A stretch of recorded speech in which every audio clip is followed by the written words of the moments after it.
Chapter 1090, The Echelon's Declarations of War. At this point, it was hard to say who was actually the superior in this situation. On the Ninth Nation's altar, Meng Hao stood off to the side, looking up into the sky. He had already resealed Su Yan and tossed her back into his bag of holding. Now he stood there in the desert wind, which sent bits of dust blowing into his hair and onto his robes. Behind him, the others stood by quietly, looking at his back, feeling fear and other complicated emotions. Even Fan Donger was no exception. Meng Hao's fierce fighting had placed him above the others in terms of power, securing his position of utmost seniority within the Ninth Nation. Down below, Giant Daisy and the others were also looking at Meng Hao, and their eyes were filled with reverence for immortals. Finally, they lowered their heads and dropped to their knees in obeisance. They knew that, as of this moment, they didn't need to worry about any order given by any of the other immortals. Until Meng Hao left the Ninth Nation or was supplanted by someone else, his words were the only orders to be followed. Meanwhile, the altar in the Eighth Nation was littered with bones. An aura of death towered up into the sky, and 8 cultivators could be seen, trembling as they prostrated themselves toward a black-robed young man up in front, who sat on a pile of bleached bones. He was none other than the Echelon cultivator from the 8th Mountain and Sea. "You people didn't bring many guests with you. Why didn't you bring more? I feel like doing some more killing." His eyes gleamed with a brutal light as he looked at the trembling cultivators around him. Suddenly, a murderous aura exploded up from him. He was completely surrounded by corpses, none of which remained intact. Blood stained the altar red. In the 7th Nation, a young man stood there with a long spear, surrounded by 8 trembling cultivators. Shockingly, 7 heads were impaled kebab-like on the spear. "I don't want to kill all of you, but who said that you could try to steal my echelon status from me, huh? In the 7th Mountain and Sea, I don't dare to act too excessively, but here, you people are nothing." The young man smiled, seemingly brimming with complete confidence in himself. In the 6th Nation, a boy sat cross-legged on the altar. He appeared to be only 7 or 8 years old, and he looked around through squinted eyes at the people who surrounded him, 8 burly fellows, all of whom had cold faces. The 6th Nation was special. Because no one had brought any extra visitors, no thunder had appeared. The strangest of all was the 5th Nation. The altar there was soaked in blood, and only one person remained alive, standing on the edge of the altar. He was a bit overweight and wore a perpetual smile on his face. However, hidden within that smile was icy coldness. All of the other people who had arrived with him were now dead. He was the only survivor. "Wanted to snatch my position in the echelon," the young man murmured. "You people simply didn't qualify." Silence reigned in the 4th Nation. Lin Kong stood there, wearing a long white robe, looking around proudly. Directly behind him were 4 cultivators, all of whom had vicious expressions on their faces. They were surrounded by numerous corpses. From beginning to end, Lin Kong never made a single move. However, his 4 followers had directly slaughtered the other 4 cultivators who had come with them, as well as any stowaways they had brought along. "I hope things get a bit more interesting here," Lin Kong said with a slight smile. Rivers of blood ran in the 3rd Nation. However, there was something different there. Among the 9 people present, not a single one was a member of the echelon. Among those 9 people was a middle-aged man who wore imperial robes. He stood there with a slight smile that contained contentment and anticipation. "I've been waiting for far, far too long. At long last the day has come." The words spoken by the imperial lord turned out to be true. Even as he spoke, he looked off into the distance, toward a figure speeding through the air. It was a woman, the 10th person to appear on the altar. None of the 10,000 cultivators beneath the altar had their heads bowed. Instead, they were looking at the man in the imperial robes, their eyes burning with fanaticism. On the 2nd Nation's altar, everything was quiet. In fact, it was so quiet, the mood was terrifying. There was no reek of blood, but rather, icy coldness spread out, turning the entire altar into a chunk of ice. In the middle of that ice was a man in a blue robe. His eyes were closed, and 8 unmoving corpses lay on the ground around him. The 1st Nation's altar was the strangest scene of all. None of the figures beneath the altar were bowing their heads. No, they had been ordered to raise their heads up. They stood there, trembling with fear as they looked at a white-robed man floating above the surface of the altar. His expression was calm, as if he were contemplating enlightenment. He was staring at his right hand, within which could be seen, shockingly, a bolt of lightning. The lightning looked extraordinary, and if Meng Hao were here, he would instantly recognize the heavenly lightning of a type of lightning cauldron. The white-robed man appeared to be contemplating it, as if he were determining a way to control it. With his cultivation base and his level of power, this man could be only one person, the echelon cultivator from the first mountain, widely acknowledged to be one of its three most powerful members. Behind him were 8 other cultivators who had arrived from the first mountain and sea. All of them were his personal followers. Not a single one was a disciple of any other organization in the first mountain and sea. These were people he had forced to capitulate during the many battles he had fought. Afterwards, they had become his followers and even fought for him. Most surprising of all was that of these 8 people who had chosen to become his followers, one of them was another member of the echelon. To join the echelon, and yet choose to follow that white-robed young man, showed how incredibly powerful he was. So it turns out that gaining enlightenment of the essence of lightning is much easier here than in the mountain and sea realm. After a long moment, the white-robed young man clenched his hand into a fist. Crackling sounds could be heard, and the lightning vanished, disappearing into his body. His eyes suddenly began to glow brightly. The windswept realm has been opened many times, but this is my first time here. What do you all say? Do you think I'll be able to collect some people and items that might satisfy me? Will I be able to truly take away the world essence? Although what I'm actually looking forward to most is searching for another member of the echelon, most preferably a male. The white-robed young man chuckled. He turned to a woman who was standing behind him and ran his finger down her jaw. The woman lowered her head and smiled. As for his other followers, 2 were women and 5 were men. All of them smiled in response to the young man's words. The sky in the windswept realm gradually cleared. After the space of 10 breaths of time, a cold voice suddenly rang out from the heavens into the first nation and all the other nations in the windswept realm. Apparently, the inhabitants of the windswept realm itself could not hear this voice, only the newcomers. Let the trial by fire begin. The central temple is where the final decision will be made. Immortal cultivators may not enter there now. Use the 9 nations as the game board and the soldiers and cultivators of the windswept realm as the game pieces. Let the grand war of 9 nations begin. Each nation has a seal of the windswept realm. Whoever acquires the most national seals will be able to enter the central temple. And now, the barriers between the 9 nations shall be removed. The voice that spoke was ancient, and yet seemed somewhat numb, almost emotionless, as if it were a puppet. Even as the voice boomed out, the windstorm barriers separating the 9 nations of the windswept realm all vanished. Now there was nothing sealing or protecting any of the nations. They were all connected. Furthermore, the ground began to quake as all of the natural laws and essences of the windswept realm was unleashed. Spiritual energy surged, and the natural laws went into flux. Essence was revealed in a way that made gaining enlightenment seemingly simple. Heaven and earth lost color, and a mighty wind sprang up which screamed out in all directions. On the First Nation's altar, the white-robed young man laughed heartily. As the windstorm barriers fell, he could instantly sense the other echelon auras in the windswept realm. To his senses, those auras were like bright lamps in the darkness of night, clearly visible. As he laughed, the white-robed young man's energy surged, merging into heaven and earth. His cultivation base erupted, sending an incredibly powerful aura sweeping out. He was making a declaration of war against all of the other 8 nations in the windswept realm. At the same time, amidst the iciness of the second nation, the blue-robed man's eyes snapped open. He looked at the corpses around him for a moment, and their eyes opened to reveal a gray glow. Cracking and popping sounds could be heard as layers of ice shattered. Energy also surged out of the blue-robed young man, another declaration of war. In the third nation, the middle-aged man in the imperial robes laughed eerily. Although he clearly had no sealing mark on him, he still emanated the energy of a sealing mark, which rose up into the sky. In the fourth nation, Lin Kong looked around proudly, and his energy spiked. As of this moment, no one was willing to reveal any bit of weakness. They were all members of the echelon, chosen of the mountain and sea realm. In the windswept realm, where they were completely free and unconstrained, any show of weakness would be sensed by others, and would no doubt lead to their respective nation being the first to be eradicated, and to the loss of their national seal.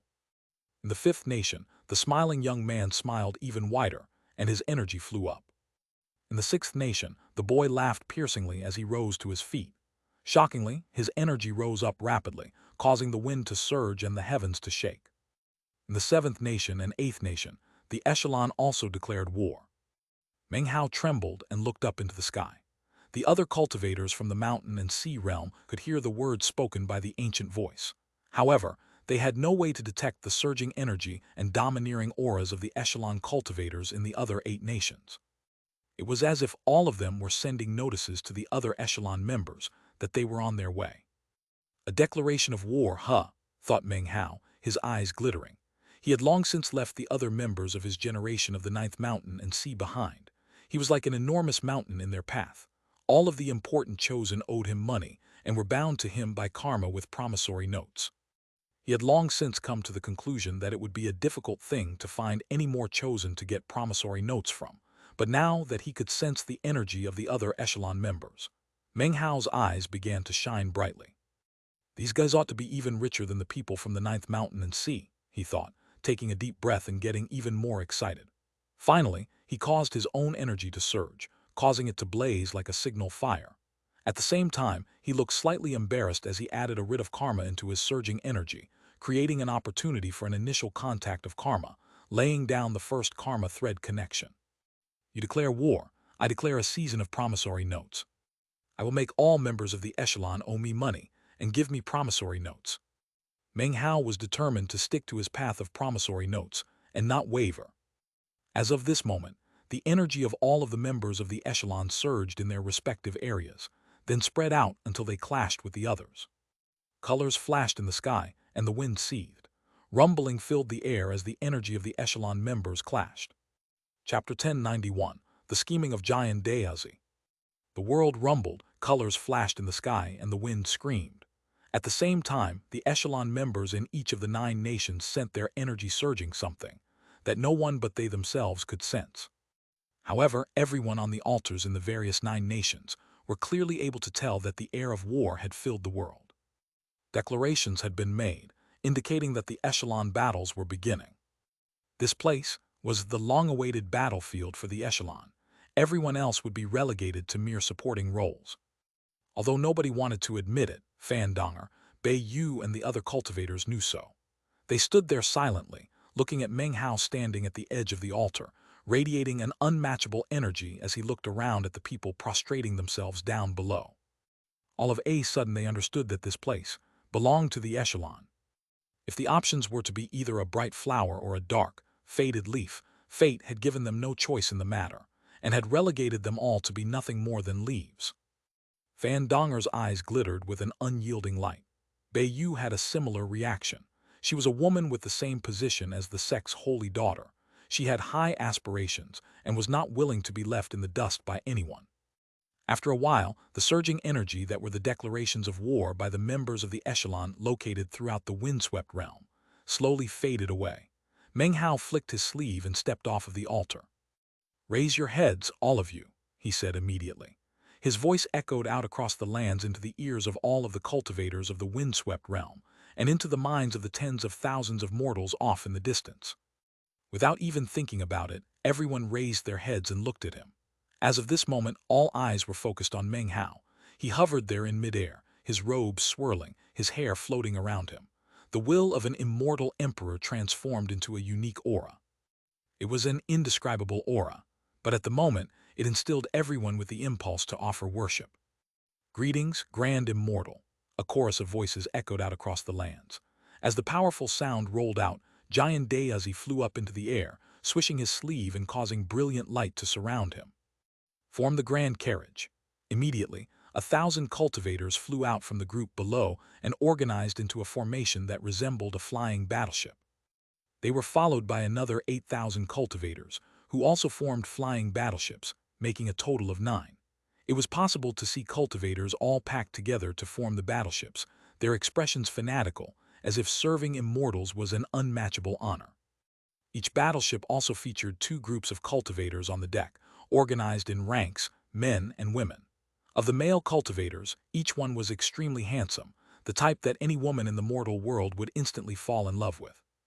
The female cultivators were incredibly beautiful and pure, and each one could be considered a consummate beauty. All of them knelt there, apparently ready to fulfill any request without the slightest hesitation. "Grand immortals, please after you," cried Giant Dayazi, dropping to his knees. "Grand immortals, please after you." the other old men cried, along with all the other cultivators. Meng Hao stared in shock. Although he had enjoyed the feeling of being completely unrestrained in the windswept realm, he was still not used to situations like this. Using people as a ship. Giant Dayazi, you lead the way. As for this ship, I don't need it, he said slowly, beginning to make his way forward. Giant Dayazi stared in shock, and an almost imperceptible flicker passed by deep in his eyes. He looked at Meng Hao for a moment, then, without saying anything, flew to follow by his side. The fact that Meng Hao refused to use the ship didn't mean that the other cultivators had to refuse. In fact, the demonic cultivators were currently staring in shock. Since they had been smuggled in, they hadn't experienced the events from the initial entry. They transformed into beams of light which instantly flew over to the various ships formed from cultivators. When they stepped onto the ships, they were immediately surrounded by the handsome men and beautiful women who brought delicious alcohol and spirit fruits for them to enjoy. It was an indescribable feeling. The young cultivator behind Fan Donger thought for a moment, then flew over to sit on one of the ships. Immediately, one of the beautiful servants stepped forward and bowed down in front of him. The young man took a deep breath as he looked around blankly at the ship and everything else.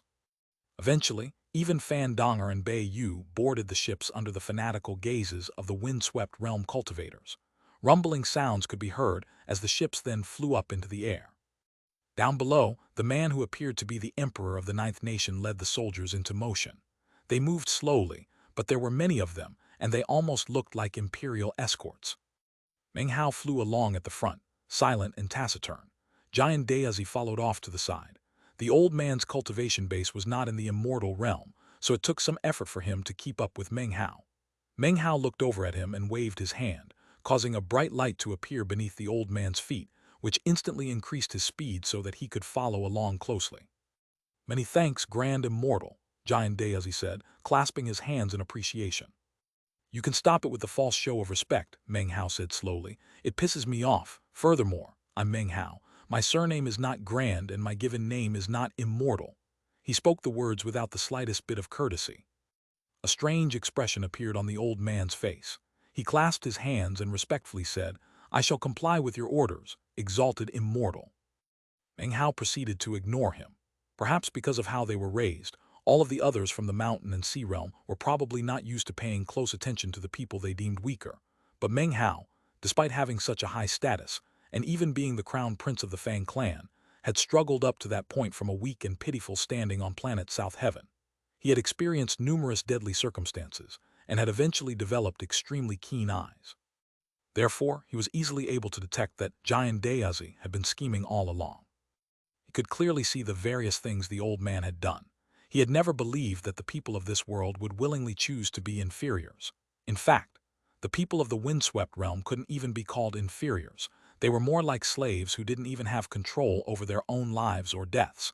Their fate was completely under the control of the mountain and sea realm. The entire world was destined to flow with rivers of blood every 1,000 years, and the inhabitants were like nothing more than crops to be harvested.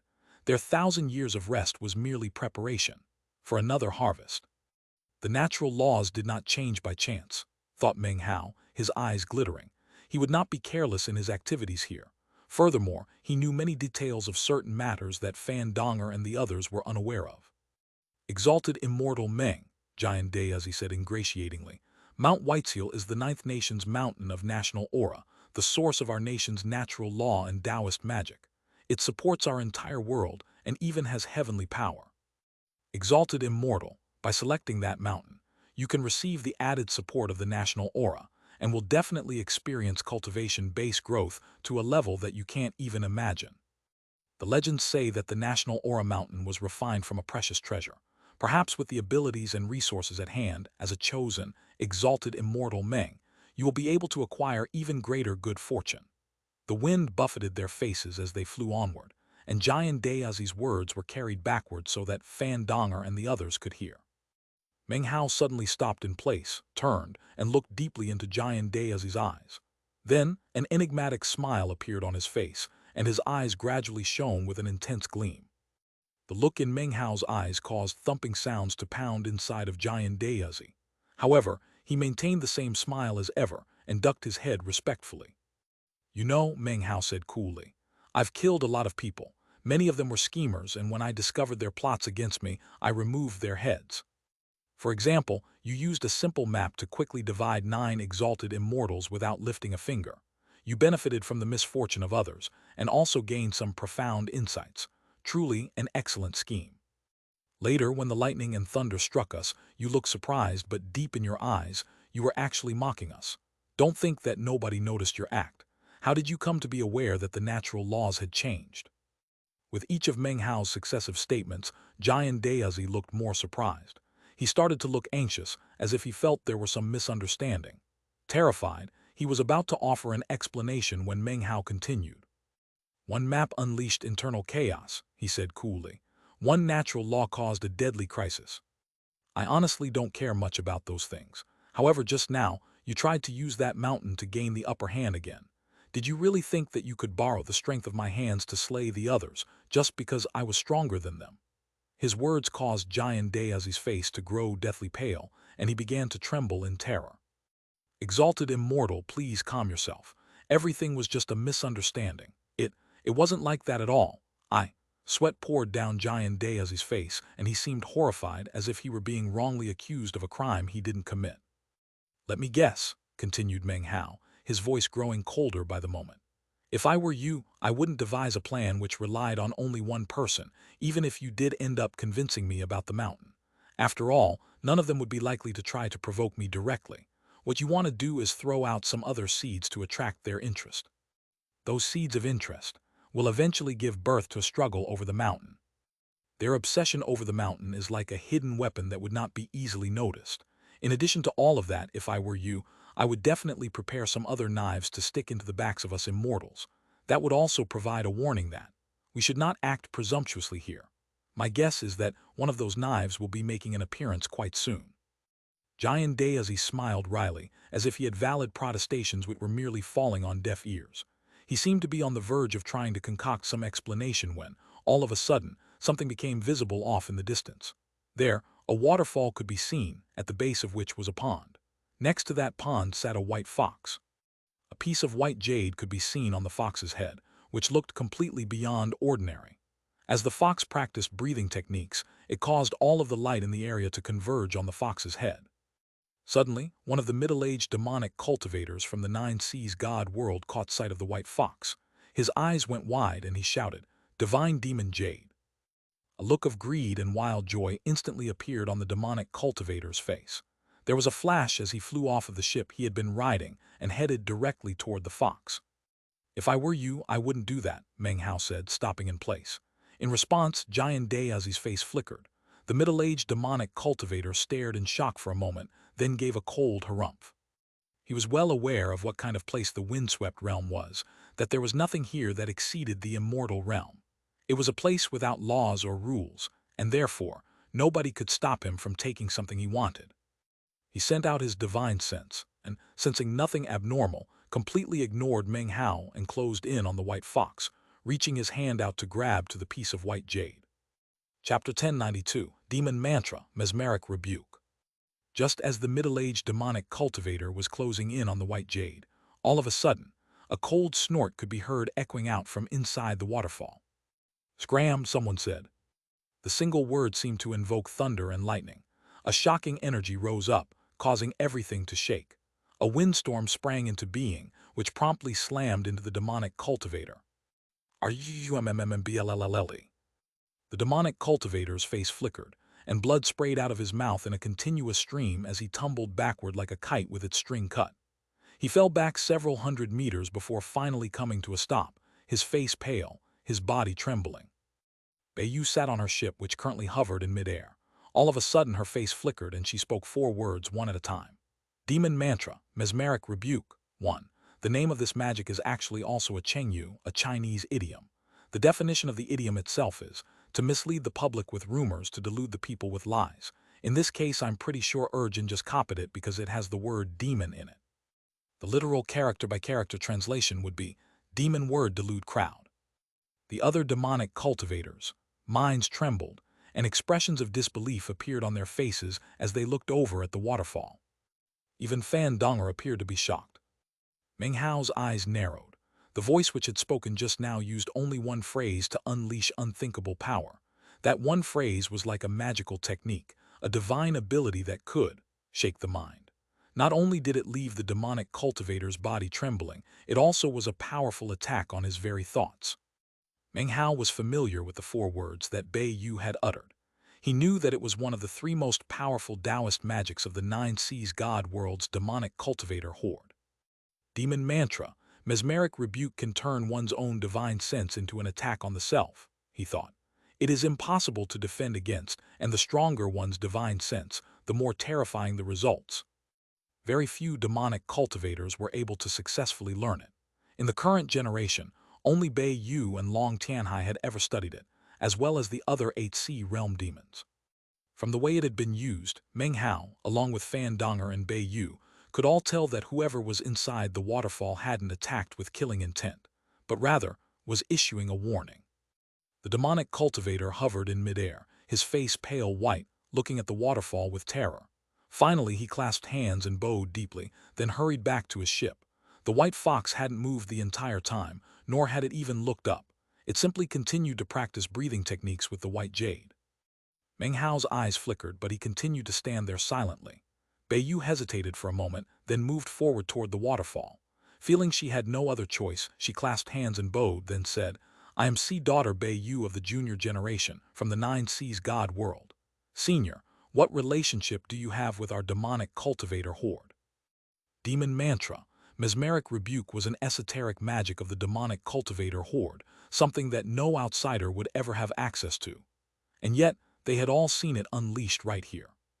There was no response from the waterfall, and eventually the white fox opened its mouth and swallowed the white jade. Then, it turned, disappearing into the waterfall in a flash of white. Bei Yu hesitated for a moment, and finally decided not to risk going into the waterfall. Just now, the power of a single word had revealed that the cultivation base of whoever was inside was terrifyingly powerful. After clasping hands respectfully one more time, Bei Yu headed back to her ship. It was in that moment that Meng Hao blinked his right eye 9 times in quick succession. Rumbling filled his mind as his view of the world suddenly changed completely. His vision was suddenly empowered to pierce through the waterfall where, shockingly, he saw an immortal's cave, and a middle-aged man sitting there cross-legged. Located next to the man was a tomb. It was as if the man had always been there, and always would be, sitting there accompanying the tomb. As soon as Meng Hao laid eyes on him, the man in the immortal's cave suddenly turned to look at him. As their gazes met, an expression of shock could be seen in his eyes, and he waved his sleeve, terminating Meng Hao's vision. Pain filled his mind and his face reddened, but he quickly recovered. Despite the vision having ended, he could still clearly picture the man's appearance, and remembered that the man had a white scale on his forehead. He was a demonic cultivator, he thought. After a moment he proceeded forward. Giant Day as he hesitated for a moment then followed. Soon, everyone else on the ships followed suit. After proceeding onward for a bit, Meng Hao's hand suddenly shot out to grab Giant Dayazi. Giant Dayazi considered dodging, but hesitated, and Meng Hao's hand latched onto his arm. "Grand Immortal," he said, sounding alarmed. Meng Hao's face was calm as his hand clenched down onto Giant Dayazi's arm. Cracking sounds could be heard as he then cleanly ripped off one of Giant Dayazi's fingers. The pain caused Giant Dayazi to shake, but he didn't dare to show any anger, only fear. "That demonic cultivator just now was one of the knives you had prepared to stick into our backs, right?" Meng Hao said coolly. Then he released Giant Dayazi's arm. A bitter look appeared on Giant Dayazi's face, as if he wanted to explain what had happened, but couldn't. "You can continue to pretend as much as you want, but remember, don't provoke me." Meng Hao said one word at a time, staring Giant Dayazi in the eye. "Ripping off your finger was just a warning. If you dare to provoke me again, I don't care who you have hidden here in the windswept realm nor how many knives you've prepared. You will regret it." At this point, Meng Hao gave a slight smile. To Giant Dayazi, however, that smile was filled with something utterly terrifying, as if the person in front of him were a fiendish monster, someone he didn't dare to ever provoke. If he did, then, he had no idea what the consequences might be. They didn't encounter anything unusual during the rest of their journey, nor did Giant Dayazi speak any further with Meng Hao. As they traveled along, Meng Hao continued to take in the sights, his expression tranquil. As for the other cultivators from the mountain and sea realm, they proceeded along quietly. After what had happened to the middle-aged demonic cultivator, their aggressive attitudes seemed to have been reined in, and they didn't impulsively try to grab any of the desirable things they saw along the way. The ninth nation was not very large. After flying for about half a day, Bayu veered off toward the immortal's cave she had selected. One by one, the other demonic cultivators also left, and eventually Fan Donger and her young cultivator companion departed. Soon, a city appeared up ahead of Meng Hao. It was a city of mortals, and was also the capital city of the ninth nation. Behind the capital city, a mountain was just barely visible. The top half was capped in snow, and the bottom half was emerald green. Beneath the mountain was a lake, which was fed by a river that stretched off into the distance. The lake was as smooth as a mirror, without the slightest wave or ripple, revealing a perfect reflection of the sky. Giant Daozi continued to accompany Meng Hao as he flew past the city and across the lake. Soon, he was directly in front of Mount Whiteseal. As they neared, a frigid wind blew down from the mountain. It was currently summer, and the heat was oppressive, so the cold wind was incredibly refreshing. It was the kind of feeling that would cause people to instantly take a liking to this mountain that was half covered in snow. The feeling was reinforced by the white snow on the top half of the mountain, which formed a striking contrast with the emerald green bottom half. The thing that moved Meng Hao the most, though, was that as they neared, he could clearly sense the natural law and world essence, growing stronger and more defined. It was as if this mountain were the nucleus of the entire ninth nation, as if it was the source of all the natural law and essence. In addition, the mountain caused Meng Hao to feel a sensation similar to that which he had experienced from the towers of Tang on planet South Heaven. It was the type of feeling that came from an object that had been the subject of worship for countless tens of thousands of years. It was an intangible energy, similar to that which came from burning incense. After congealing to a certain extent, it became the national aura of the ninth nation, and eventually transformed into a type of chi flow. The chi flow of the windswept realm. Meng Hao was becoming increasingly moved. His eyes gradually grew wider as he gazed up at the highest peaks of the mountain, from which he sensed some type of summoning. The sensation slowly grew more and more intense, causing Meng Hao's heart to begin to pound. His blood began to surge through his veins, and soon he couldn't control the urge to head to the peak of the mountain and see what it was that was calling him. Just when he was about to step forward, he stopped. Interesting. For some reason, I have the feeling that the purpose of the summons is to try to entice me to fly directly to the peak of the mountain. After a moment of thought, he didn't do so, but rather began to ascend the stone stairs which began at the very foot. Behind him, Giant Daozi and the other old men noticed what he was doing and exchanged shocked looks. Mount Whiteseal was the most sacred location in all of the ninth nation, a holy mountain that many immortals had visited in the past. Virtually all of them had chose to fly directly to the top, whereas Meng Hao chose to walk up slowly from the bottom. It was extremely rare.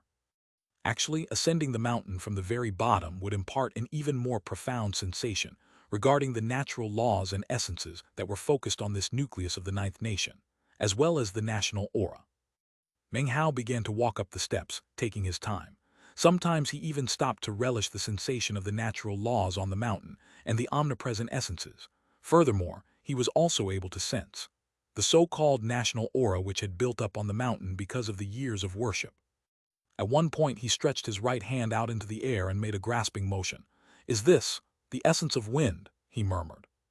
Although he didn't know it, somewhere out in the ninth nation, a gale-force wind sprang up. The essence of water, and this is fire, they're all incomplete. Time passed as he strolled his way upward. Soon it was night, and eventually the rising sun could be seen once again. Then it was noontime. It was at this point that he passed out of the emerald green portion of the mountain and entered the snow-white area. Step by step, he went onward. He immersed himself in contemplation of the mountain in enlightenment. He forgot about walking, forgot about even moving forward. He wasn't aware of it, but as he proceeded along up the mountain, all of the lands of the ninth nation were shaking. Wind blew and rain fell. Lights flashed in the sky and spirit springs erupted. Mountains vanished and then reappeared, and rivers changed course. The entire world was altered. All of the changes occurred due to Meng Hao walking up the mountain and contemplating the world's natural laws. As he gained enlightenment of the essences of heaven and earth, he made acquisitions which manifested as transformations in the ninth nation. Back at the foot of the mountain, Giant Daozi and the others had long since begun to stare with wide eyes and slack jaws. Even more so than the other old men, Giant Dayazi's eyes were now filled with profound anxiety, and what he was anxious about was clearly not Meng Hao. In fact, Meng Hao wasn't even aware of the fact that he had already reached the peak of the mountain. Chapter 1093. His name shakes the echelon. Atop the snow-capped mountain peak, a frigid wind blew snowflakes onto Meng Hao's head. They quickly melted, taking with them some of the warmth inside of him. The resulting sensation was one of icy coldness. The coldness caused Meng Hao's somewhat blank eyes to suddenly clear. As he regained his senses, the incredible transformations to the lands of the Ninth Nation ceased. "The world has invisible natural laws," he murmured.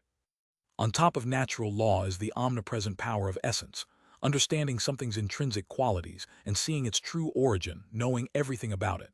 That is its essence." Although his journey from the bottom of the mountain to the top had seemed to go quickly, in truth, it had taken quite a bit of time. That contradiction actually led him to significant enlightenment regarding Mount Whiteseal and the Ninth Nation. However, he still felt as if there were some areas he hadn't been able to probe. There was something about this mountain, this nation, and even this realm that was incongruous. It was as if there was a power of rejection, a power that, despite Meng Hao's observations of natural laws and essence during his trip up the mountain, ensured that his understanding was merely superficial. Now that he thought back, he realized that there was nothing profound or important imprinted in his heart. After a moment of thought, he looked around at the snowflakes covering his field of vision and drifting down onto his body. The ground was covered with a thick layer of snow that quickly captured any snowflakes which landed on it. They lost any ability to dance or flutter, no matter how much the wind blew to pick them up. However, no matter how much his vision was obscured by the snowflakes, he could still see that up ahead of him was a statue.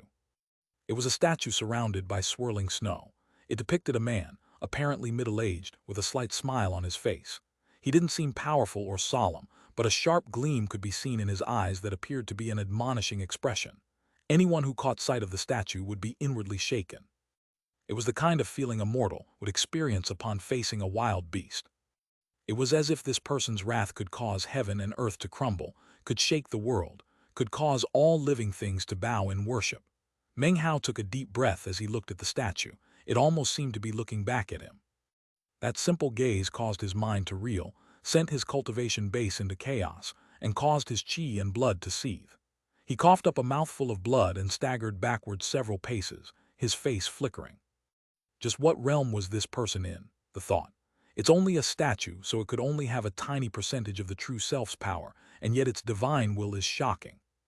Wait a second, that's not right. This feeling is so familiar. His eyes flashed as he looked up at the statue, and then a strange expression appeared in his eyes. I was called here by this statue. Furthermore, the power that injured me didn't come from the statue, but rather the entire Ninth Nation. His eyes glittered as he turned to look out at the entire Ninth Nation. That was the power of the national fate. The reason it feels so familiar is because this place is the same as the Tower of Tang. Or perhaps it would be better to say that the power of the Ninth Nation's chi flow, when combined, allows this statue to radiate astonishing pressure. The windswept realm has 9 nations, and each one has a bit more than 10% of the chi flow of the windswept realm. The reason I experience that sensation of rejection is because I'm not an entity of the windswept realm. Well, now that I'm here, there should be some method to get rid of the power of rejection and attain the approval of the national aura. Meng Hao looked back at the statue, and his eyes came to focus on an almost undetectable mark on the back of its hand. Without careful examination, it would be virtually impossible to clearly make out the mark.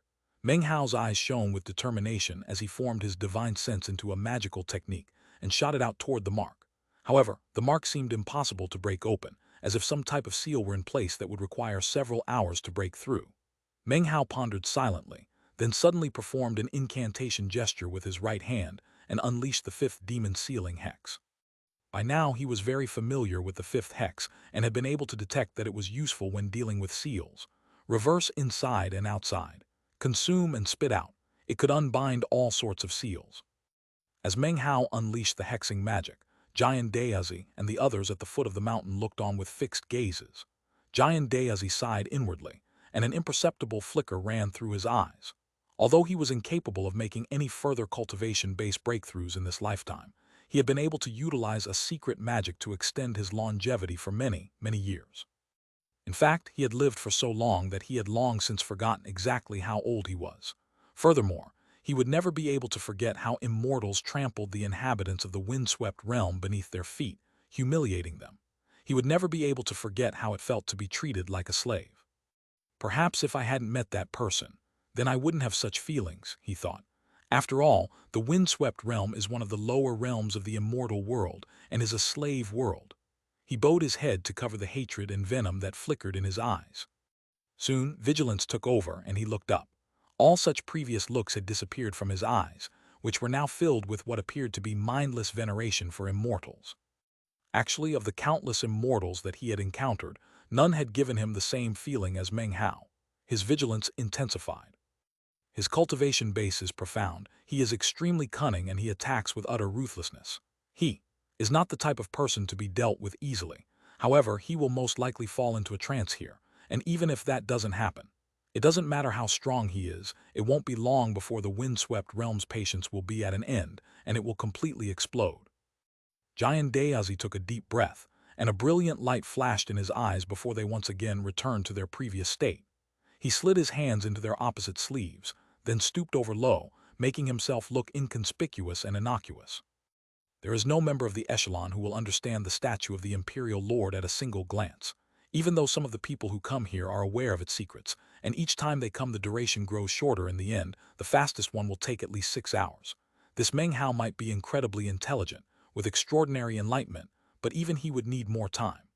Inwardly, he was laughing coldly as he looked up at Meng Hao on top of the mountain. Then his face suddenly flickered, and his eyes went wide with disbelief. It wasn't just him. The old men behind him were staring with wide eyes and panting. In the moment that Meng Hao unleashed his hexing magic on the ceiling mark, he got the sensation that he was opening a door. His mind trembled, and the world shook. Countless natural laws exploded out of that door, as well as numerous essences. They swept about, burying him, transforming into a tempest that raged in all directions. The previously calm Ninth Nation was once again struck with incredible transformations. Mountain ranges rose and rivers changed their course. The incredible transformations caused an indescribable feeling to float up in the minds and hearts of all living creatures in the Ninth Nation. Meng Hao's breath came in ragged pants as the tempest swirled around him. Numerous natural laws and essences could be seen, but soon, his eyes glittered as he realized that many of them were duplicates. The glow of augury could be seen, and soon Meng Hao was able to determine that there were only 3,000. Among those 3,000, the number that weren't duplicates consisted of only 300. His eyes flickered as the tempest suddenly slowed down and began to converge in front of him in the form of a flame. The flame danced down into the statue's hand, as if it were a lamp held by the statue. The dancing flame cast strange light onto the statue, and when that light touched Meng Hao, he suddenly felt the power of rejection fading significantly. He gazed at the flame, within which could be seen 300 natural laws and essences. Unfortunately, they weren't complete, although that was the very reason that Meng Hao was able to sense them at all. When he caught sight of those 300 essences, a voice suddenly boomed out like thunder in his mind. 3,000 Daos, 3,000 realms, 9 windswept nations, 9 nations with 300 Daos each. They form the world seal. The final 300 Daos are located in the central temple. Foreigners, the more great Daos you come to understand, the more enlightenment you receive, and the sooner the day shall come in which you achieve your Dao. The voice was profound, but Meng Hao had no time to think about it. The flame in the statue's hand suddenly caused him to sense vibrations coming from his nirvana fruit. Those vibrations were that of desire. Meng Hao suddenly had the powerful sense that, if he could gain enlightenment regarding those 300 essences, then he should be able to fully fuse with his second nirvana fruit. In that same moment, a beam of light exploded out from the windswept realm's central temple. It shot screaming through the air, causing all cultivators in the world to stare at it with wide eyes. It caused boundless ripples to spread out, filling the sky of the windswept realm, enabling everyone to see several illusory mountains, all of which had huge statues on them. Apparently, this illusory world on display, representing unparalleled heights of glory. Suddenly, one of the statues collapsed, sending a huge boom out in all directions. Even as it collapsed, it reformed, transforming into a new statue, a statue of Meng Hao. An austere voice echoed out into all minds, filling all hearts. Meng Hao of the Ninth Nation has exceeded the previous record holder. He has materialized a statue of himself, and shall be rewarded with the chief flow of the Ninth Nation. Impossible, thought Jade, shaking. Behind him, the other old men stared with wide eyes. As of this moment, the chief flow of the Ninth Nation seemed to fully accept Meng Hao. As it swirled around him, the power of rejection vanished completely. Panting, Meng Hao looked up into the sky. At the same time, the other cultivators and echelon members in the other nations were completely shaken. In the fourth nation stood a handsome young man who currently had a strange look in his eyes. Balling his hands into fists, he growled, "Meng Hao, why does his name seem so familiar?" In the first nation, the incomparably proud #1 member of the echelon stood in front of a similar statue, which was also shining brightly. A ball of flame could also be seen in that statue's hand. Clearly, he had gained enlightenment mere moments after Meng Hao had. After looking shocked for a moment, he said, "Faster than me. Interesting. Well, even if he was notified about some of the secrets of this place, the enlightenment here can only be acquired by experiencing it over time." A profound gleam appeared in his eyes, and he began to laugh. "I think this time I'll be able to add another precious item to my collection. Meng Hao of the Ninth Nation. He's from the Ninth Mountain and Sea, right? So, he must be the guy Zhuer is looking for." In the Eighth Nation was a young man surrounded by swirling bones. He suddenly looked in the direction of the Ninth Nation. "Meng Hao. His surname is Meng." Other members of the echelon were all similarly shocked, and for the first time, Meng Hao's name was imprinted into their hearts. They were all members of the echelon and were chosen among chosen. How could they easily back down from a challenge? The desire to fight rose up intensely in their hearts, inadvertently stirred up by Meng Hao. Chapter 1094. The War of the Nine Nations begins. A massive wind surged up. It was as if the windswept realm was building up power, which could explode out at any moment. Once that power erupted, the nine nations would be swept into war, a war between all cultivators. It heralded the echelon battles. It would determine who was truly #1 in the echelon, who was the true peak power amongst them. To become an echelon cultivator, one had to be a chosen among chosen in any given mountain and sea. They were people who could, based on their own cultivation base, challenge experts above their own level. Blazing suns like that were people who wouldn't easily accept being inferior to others. They were people who strove to be the champion of their generation. Actually, despite the fact that young man from the first mountain and sea was publicly acknowledged as the #1 in the echelon, how could the others fear him? The fighting would happen one way or another. Furthermore, in the windswept realm, this was a chance for all members of the echelon in this generation to experience their first true war. The war began in the instant that Meng Hao stepped onto the mountain peak, and the light from the central temple shot into the sky, revealing the statues. As of that moment, Meng Hao's name spread throughout all nine nations, and was fixed firmly into the minds of all the cultivators from the 9 mountains and seas, and all of the other members of the echelon. It was at this point that a figure could be seen speeding along through the 5th nation. It was a young woman, incredibly beautiful, although frowning slightly. Behind her were 8 beams of light, doggedly pursuing her with deadly intent. Each one of those pursuing figures was in the ancient realm. Furthermore, these people did not have less than 5 extinguished soul lamps. Rather, they were so profound as to be unreadable. That was supposed to be an impossibility in the windswept realm, and yet, it clearly was. The woman was none other than the successor of the immortal ancient Taoist rite, Zhuer. As she sped along, she looked up and saw the light coming from the central temple. She saw the statues and the mountains up in the sky, and she saw Meng Hao. At long last, she also heard his name. "Is it him?" she thought.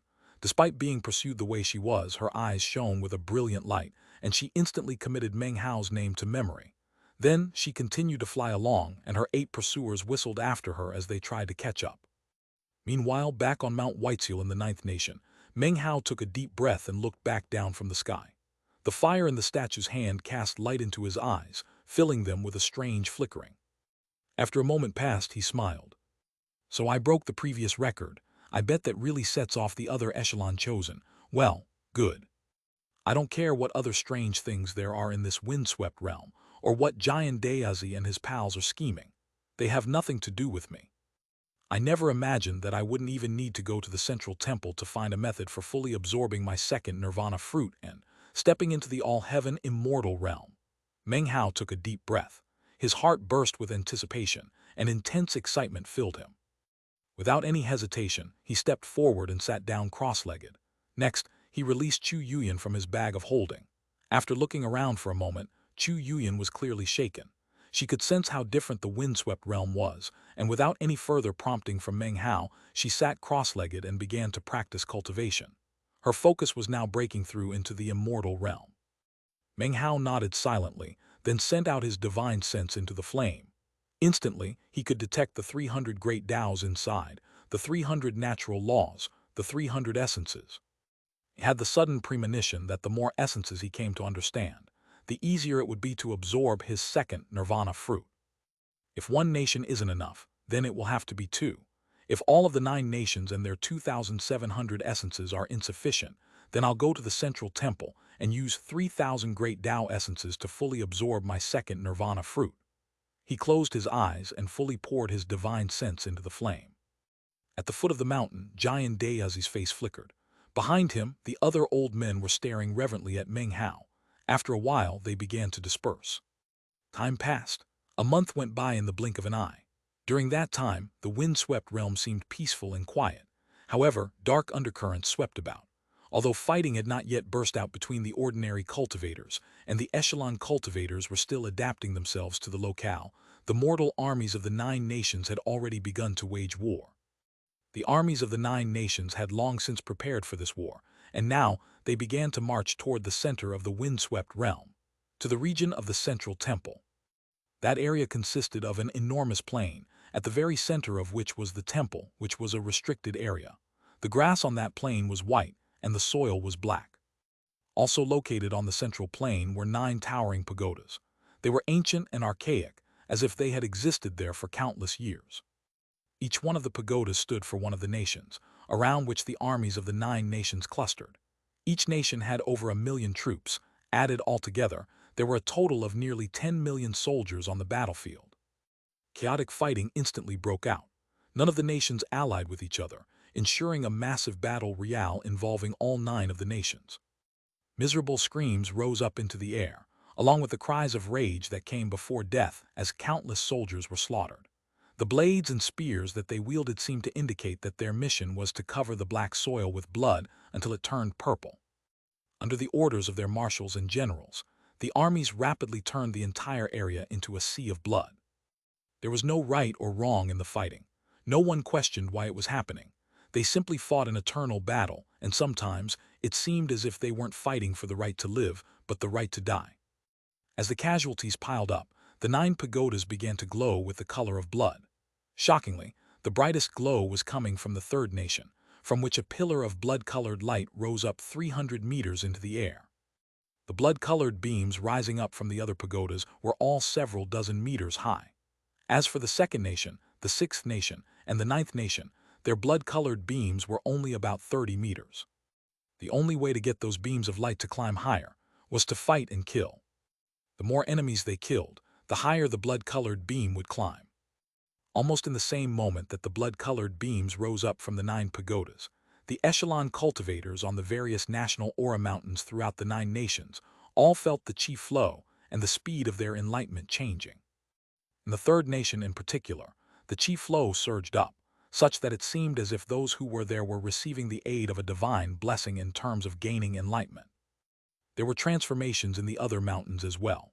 In the 2nd, 6th, and 9th nations, the national aura was out of balance, causing the mountains to tremble. Apparently, the contemplation of enlightenment there was unstable, as if something were obstructing it. The national aura scattered, causing pressure to weigh down on the nations. The mortals could only vaguely sense it, but to the cultivators, it was very obvious. That was especially true of the cultivators from the mountain and sea realm, who were far more sensitive to it. Fan Donger, Bei Yu, and the other demonic cultivators could all sense the incredible pressure, and their faces flickered as they looked off into the distance. The pressure rapidly increased, weighing down over them like a sword. It was a very uncomfortable feeling that, if it went on for too long, would significantly restrict their cultivation bases. Meng Hao's eyes flashed as he emerged from contemplation. Moments ago, he had failed in his enlightenment. Not only was the task more difficult, much of the chi flow on the mountain had scattered. In addition, some of the defensive mechanisms built into the mountain had been weakened. Why is this happening? He thought, frowning. He quickly realized that he simply didn't understand enough about the windswept realm. He rose to his feet and looked out in the direction of the central temple. Although it was quite a distance away, he could sense it, and knew that the armies of the various nations were engaged in bitter fighting. He could also sense the rising columns of blood-colored light. After observing for a moment, he spent a moment in thought, and suddenly reached a new conclusion. The mortals' war can influence the chi flow. The more people are killed, the stronger the national aura will get. Conversely, if the mortal army of the nation is weakened, then the national aura protecting the mountain will be influenced, as well as making it more difficult for me to gain enlightenment. Meng Hao's eyes flickered as they narrowed. But I didn't give any orders for the ninth nation to send its army into battle. Well, no matter what, if they're defeated on the battlefield outside of the central temple, not only will it influence the speed of my enlightenment, the defenses formed by the national aura will also be weakened, or even disappear. If that happens, then the dangers of having the sealing mark stolen will be increased. Perhaps that is the whole purpose of this trial by fire. After a moment of thought, he understood why the mountains and seas sent 9 people. The other 8 were most likely intended to be sent into battle. Although they couldn't be used to kill mortals, they possessed many other methods that could let them influence the tide of battle. It seems I need to send some people to help with the battle. Unfortunately, I can't go myself. He frowned, then spent another moment to confirm his line of thinking. He couldn't even leave Mount Whiteseal. Once the process of contemplating enlightenment was begun, it could not be paused. In order to stop, he needed to be enlightened regarding at least 100 essences. Currently, he had only been enlightened regarding a bit more than 80 essences. It wouldn't be long before he reached 100. After a moment of thought, he reached up and sliced a cut into his forehead, causing a drop of blood to fly out. He waved a finger, sending some divine will into the drop of blood, which then expanded rapidly, transforming into an almost exact duplicate of Meng Hao. It's too bad I still haven't figured out how to repair my true self Dao clone. The only thing I can do now is make divine will incarnation clones like this. Sighing, he closed his eyes and sent some divine sense out to continue contemplating enlightenment of the world essence in the great Taos. As for the divine will incarnation, he turned his head and transformed into a beam of light that shot off Mount Whiteseal and into the sky. Chapter 1095, Loathing Meng Hao. The incarnation didn't head to the battlefield, as it didn't possess very much battle prowess. It would dissipate after a relatively short period of time. Instead, it headed to the Immortals' caves occupied by other cultivators from the Ninth Mountain and Sea. Similar scenes were playing out in the other nations, most notably in the First Nation, where 4 beams of light sped toward the central battlefield. Clearly, the echelon cultivators had all realized that the mortals' war was extremely important. Losses would result in the scattering of the national aura and a weakening of the defenses. If the defenses were removed, they would be in extreme danger. In one particular mountain range in the Ninth Nation was a valley that looked like an immortal utopia. Cultivators clustered about inside and outside the valley, staring in deathly silence at a middle-aged cultivator up ahead. It was one of the demonic cultivators from the Ninth Sea who was currently reclining on a divan, surrounded by dancing female cultivators. Beautiful music drifted through the air, accompanied by birdsong and the fragrance of flowers. The entire scene was lovely. The demonic cultivator sighed deeply as he looked around. He still wasn't used to the situation. During the last month, everyone he had encountered had looked at him with both fear and fanatical reverence. A single word from him could cause people to commit suicide. A single glance would cause any beautiful female cultivator he saw to approach seductively and cater to his every desire. If he got irritated, everyone trembled in fear. It was as if he were the will of heaven, and he was completely lost within that feeling. He had never experienced anything like this back in the Ninth Sea, nor could he ever have imagined anything like it. There were simply too many people who were more powerful than he was. Even if he went to some remote location, perhaps he could enjoy a life like this temporarily, but someone stronger than him would eventually come along and take it all away, and then his life would return to how it usually was. But the windswept realm was different, leading to a completely different mental state. Granted, there had been some incredible pressure just now. Plus, he was a disciple of the Nine Seas God world and understood that he had a mission in this place. However, he just couldn't hold back from indulging in the pleasures of the windswept realm. As he thought about this, he reached up and slowly ran his finger down the cheek of one of the beautiful women. When he saw the awe in her eyes, the demonic cultivator laughed loudly and was just about to say something when, all of a sudden, his face fell. He looked up and saw a beam of light flying toward him through midair, which then transformed into Meng Hao. Meng Hao, the demonic cultivator's eyes widened, and he rose to his feet, instantly on guard. Then he realized it was nothing more than an incarnation. Of course, despite being only an incarnation, it was still Meng Hao. "Go to the central temple battlefield immediately," Meng Hao said. That simple sentence caused the demonic cultivator's face to distort with rage. "You don't have the right to order me around." "Maybe not, but I'm strong enough to kill you," Meng Hao responded coolly. His words were filled with infinite coldness. He might be only a weak incarnation that couldn't do anything to the demonic cultivator, and yet his words were filled an inarguable murderous aura. "Go. That is your mission in this place. It doesn't matter what pleasures you've enjoyed or how much you've fallen in love with them. If you forget your mission, then there's no reason for me to keep you alive." With that, Meng Hao spun and shot off into the distance. The demonic cultivator stood there silently for a moment, then threw his head back and roared. He might be furious, but he had no choice other than to comply. He flew up into the air, waved a hand, causing clouds and mist to surround him, and headed straight for the central battlefield. Meng Hao wasn't worried that the demonic cultivator might refuse to go. He was not the first person Meng Hao had approached, but rather the second. The first demonic cultivator had also erupted into a fury, but in the end was too terrified to refuse. The second demonic cultivator reacted in the same way as the first one had. In their own little worlds, they were like emperors, with complete authority over everything. After only a month of living like that, they had almost become lost in their own fantasies. It was something that Meng Hao found extremely frightening. In his opinion, cultivators, even demonic cultivators, should not have allowed their mindset to be influenced in such a way in the space of just a month. There were many things from the outside world that were the complete opposite here, and yet it was happening within an unreasonably short period of time. It was almost as if there were some bizarre power in the windswept realm that amplified one's desires by multiple orders of magnitude, making them more intense and pronounced. "Have I been influenced as well?" he asked himself, but had no answer. With a flash, he sped toward the location of the next demonic cultivator. His destination was a small city, within which was a blacksmith shop. A burly man was there, bare-chested, and the clang of metal striking metal could be heard as he worked with iron. He occasionally pulled a piece of iron from a furnace, examined it, then began to strike it with a hammer. The weather was oppressively hot, ensuring that not many people were out in the streets. When Meng Hao appeared, a tremor ran through the burly man's body, and he looked up and chuckled wryly. This man was none other than the extremely devious and cunning burly body cultivator, from the demonic cultivator horde that Meng Hao had exchanged blows with. "You didn't have to come personally," the man said. "I know what my mission is. Once I finish with this sword, I'll be on my way." The man lifted up the bright red strip of metal he had been working with, then shoved it into cold water. Hissing sounds and steam rose up, and after a moment he pulled the metal back out.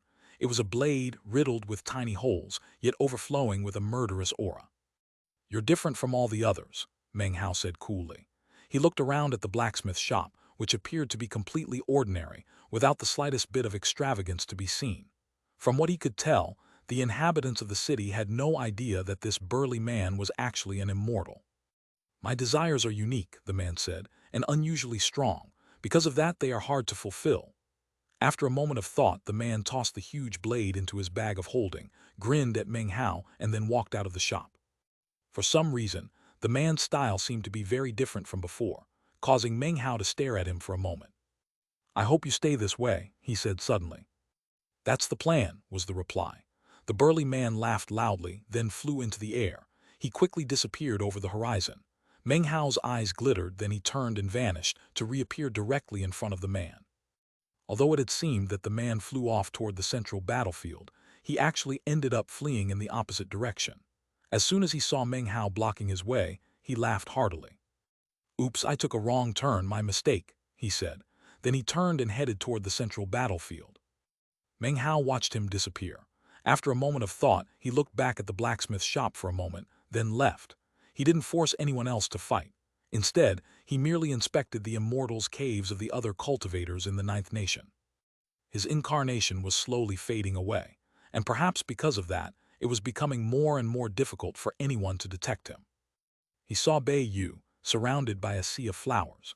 There were also countless cultivators and mortals who were tending to the flowers like gardeners, while Bei Yu practiced cultivation in the middle. Although the entire scene seemed harmless at first, Meng Hao was able to see that the seeds of desire were slowly taking root within her. He found Fan Donger, whose situation was quite unique. Not a single person could be found in her vicinity, and in fact, she had placed herself in secluded meditation, choosing to have no contact whatsoever with the outside world. He stood outside her immortal's cave for quite some time, watching thoughtfully. Eventually he left. Just before his incarnation faded away, he found the only other human cultivator besides Fan Donger, the young man from the Nine Seas god world. In general, he appeared to be refined and even scholarly, and yet the world he had created was like a scene from hell. The mortals there trembled, and the cultivators were in terror as they excavated immortal Jade out of an enormous mine. When Meng Hao saw the immortal Jade, his mind trembled slightly, and he began to pant. It was as if some enormous power had surfaced in his mind, urging him to instantly slaughter the young cultivator and take all of the immortal Jade for himself. The impulse rose up without any warning and was so strong that Meng Hao's eyes were instantly shot with blood. His cultivation base surged, and he waved his hand, causing incredible pressure to weigh down on all life forms in the area. Their minds reeled, and a bellow of rage could be heard as the young cultivator suddenly flew up into the air. "Meng Hao, what are you doing?" he roared. Meng Hao's incarnation suddenly collapsed into pieces, transforming into nothing more than ash. It wasn't something done intentionally. Rather, the incarnation had reached its limit, and the surge of Meng Hao's cultivation base had caused any remaining life force it had to vanish. The young man stared in shock for a moment, and then his face darkened. He looked in the direction of Mount Whiteseal and snorted coldly before floating back down to the ground. Back on Mount Whiteseal, Meng Hao was seated cross-legged next to the statue. Suddenly, he coughed up a mouthful of blood and his face went pale.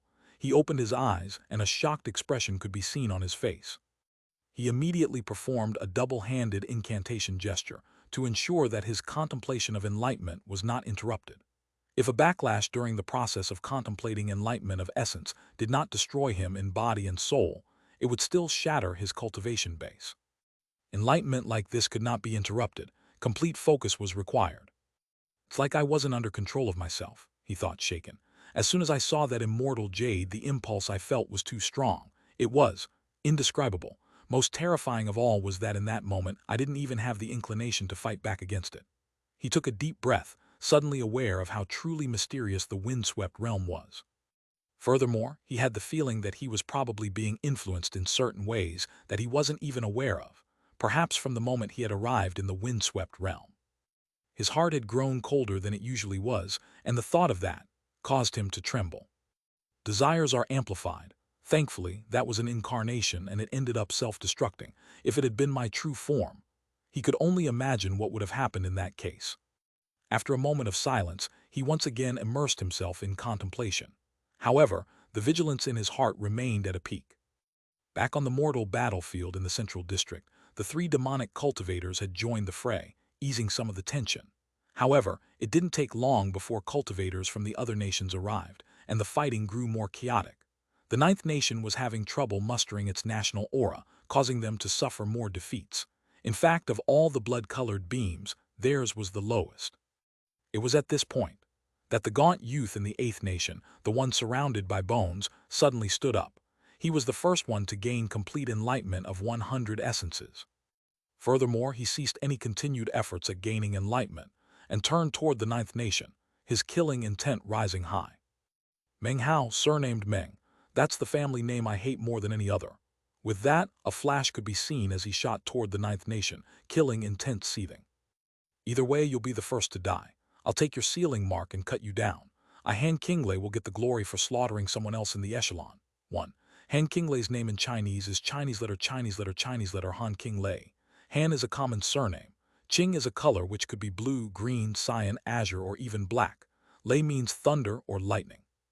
Chapter 1096, Han Qinglei. When Han Qinglei, the echelon cultivator from the 8th mountain, gained enlightenment of 100 essences, a bright beam of light rose up from the temple in the middle of the crowded central battlefield with its millions of soldiers. Colors flashed in the sky, and once again, the images of mountains and statues appeared up above. This time, another of the statues collapsed to be replaced by the image of Han Qinglei. Han Qinglei of the Eighth Nation has broken the previous record, gaining enlightenment of 100 essences, and shall be rewarded with a blessing of Qi flow. As the ancient voice echoed out, red light erupted up from the Eighth Nation's pagoda. It exceeded 300 meters and rapidly approached 450 meters. At the same time, the Eighth Nation's Qi flow increased, ensuring that the mountain of National Aura's defenses were increased to a terrifying degree. Currently, the cultivators from the other nations were shaken. All eyes turned toward the Eighth Nation, as Han Qinglei's name became the second to rock the entire windswept realm. Meanwhile, near the central temple, the red light shining from the Ninth Nation's pagoda was growing increasingly weak. The overall strength of the Ninth Nation was weakening, and Mount Whiteseal's defenses were substantially reduced. Meng Hao's contemplation of enlightenment was going worse than ever, and he was incapable of stopping. He was now on his 98th essence, and the enlightenment was slow in coming.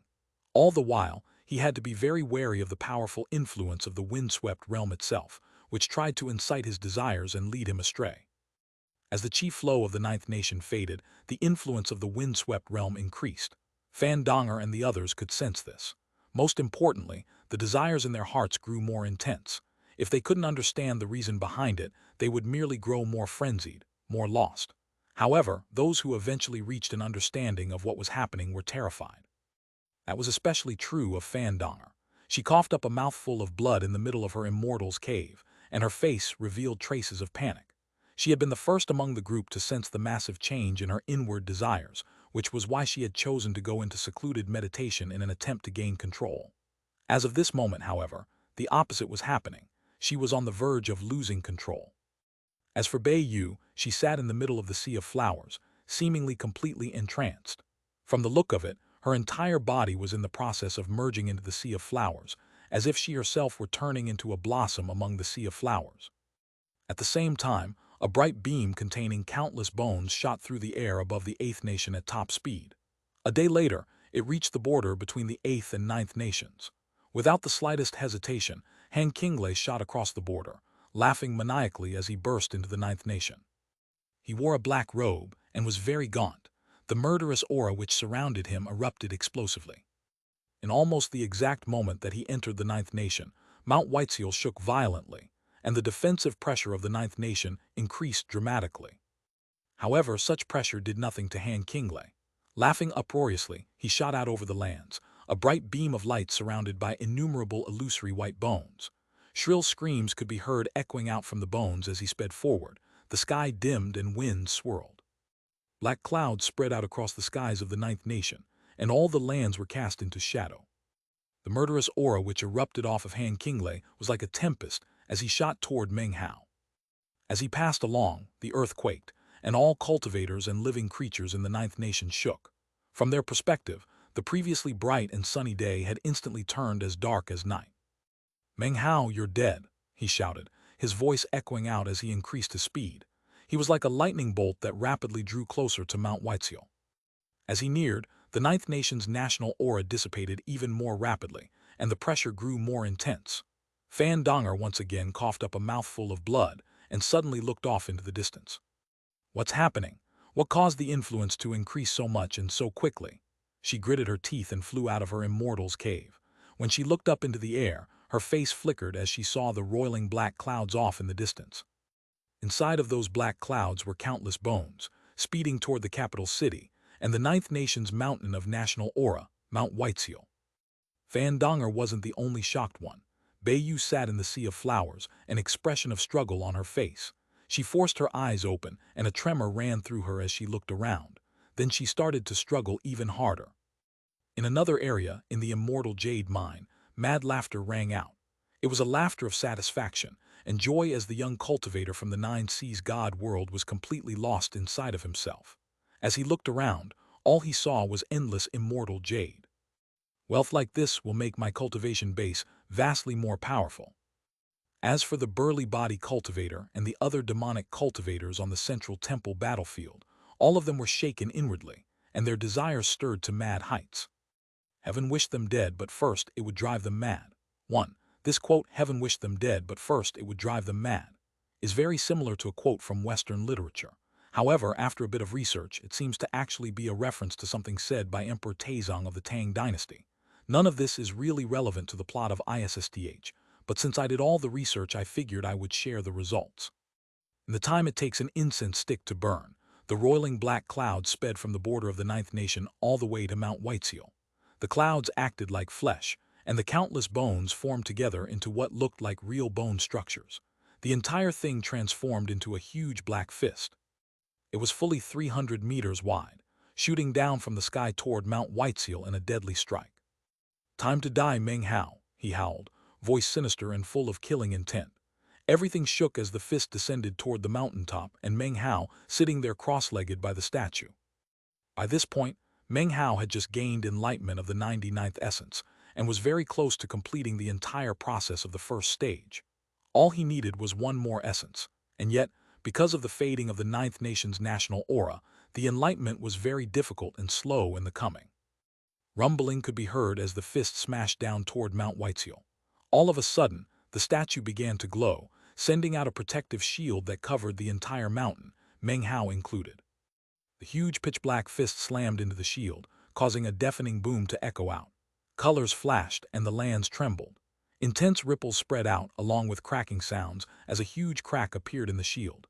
It quickly repaired itself, but based on the speed with which it did so, it was obvious that the shield would only hold out for so long.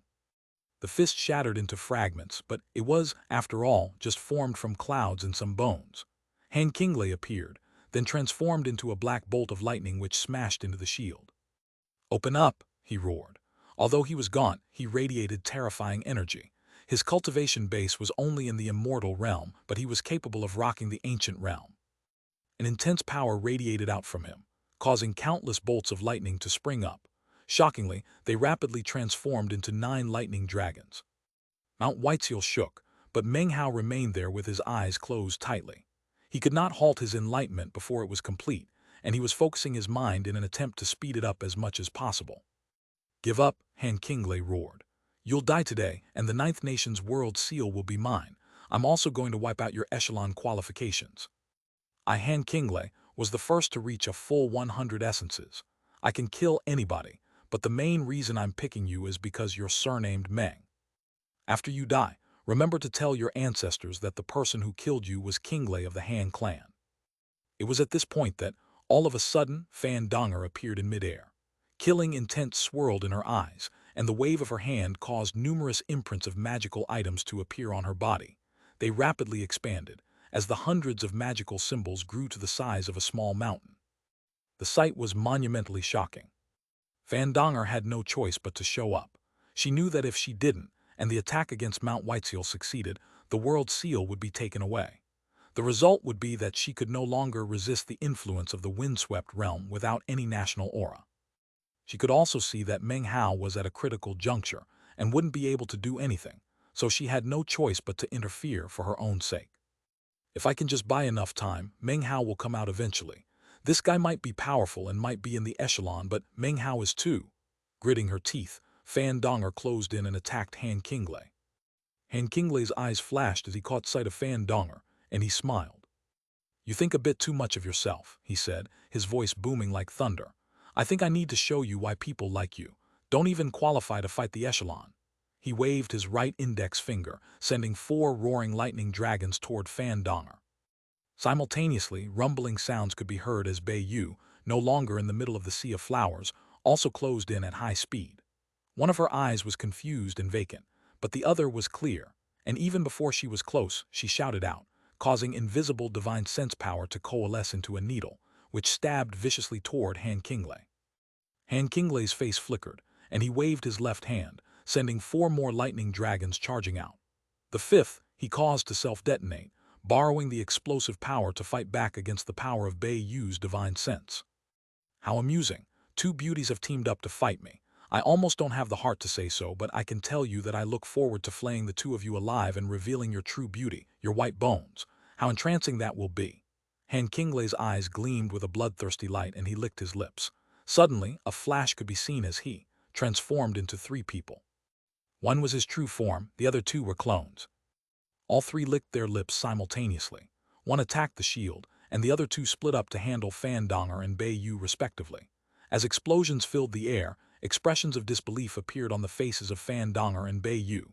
Despite the fact that they were both fighting mere clones of Han Qinglei, to the two of them, it felt like they were fighting someone vastly more powerful than them. Is everyone in the echelon this strong? Thought Fandonger. Shaken, she looked over at Meng Hao sitting there cross-legged in meditation. Hurry it up, Meng Hao. Chapter 1097, Valiant. Han Qinglei, echelon cultivator from the 8th mountain, was so powerful that Fandonger and Bei Yu were both completely shaken. To them, any person who could rock the ancient realm while being in the immortal realm well deserved to be referred to as a blazing sun. As far as Fandonger was concerned, Meng Hao was actually more powerful than those blazing suns. But now that she had met Han Qinglei, she had to admit that he was terrifyingly powerful. The sensation she had experienced when fighting Meng Hao had now appeared for a second time. Are echelon cultivators powerful because they're in the echelon, or is it their power that earns them a place there? Fandonger couldn't quite accept it. She was the divine daughter of the Nine Seas god world, and before meeting Meng Hao, she had viewed herself as being above all others, the center of all attention. However, Meng Hao's appearance on the scene had changed everything. Even now, she could remember the first time she had met Meng Hao back on planet South Heaven. Back then, he hadn't been as terrifying as he was now. Furthermore, the speed with which he had risen to prominence made the entire situation difficult to accept.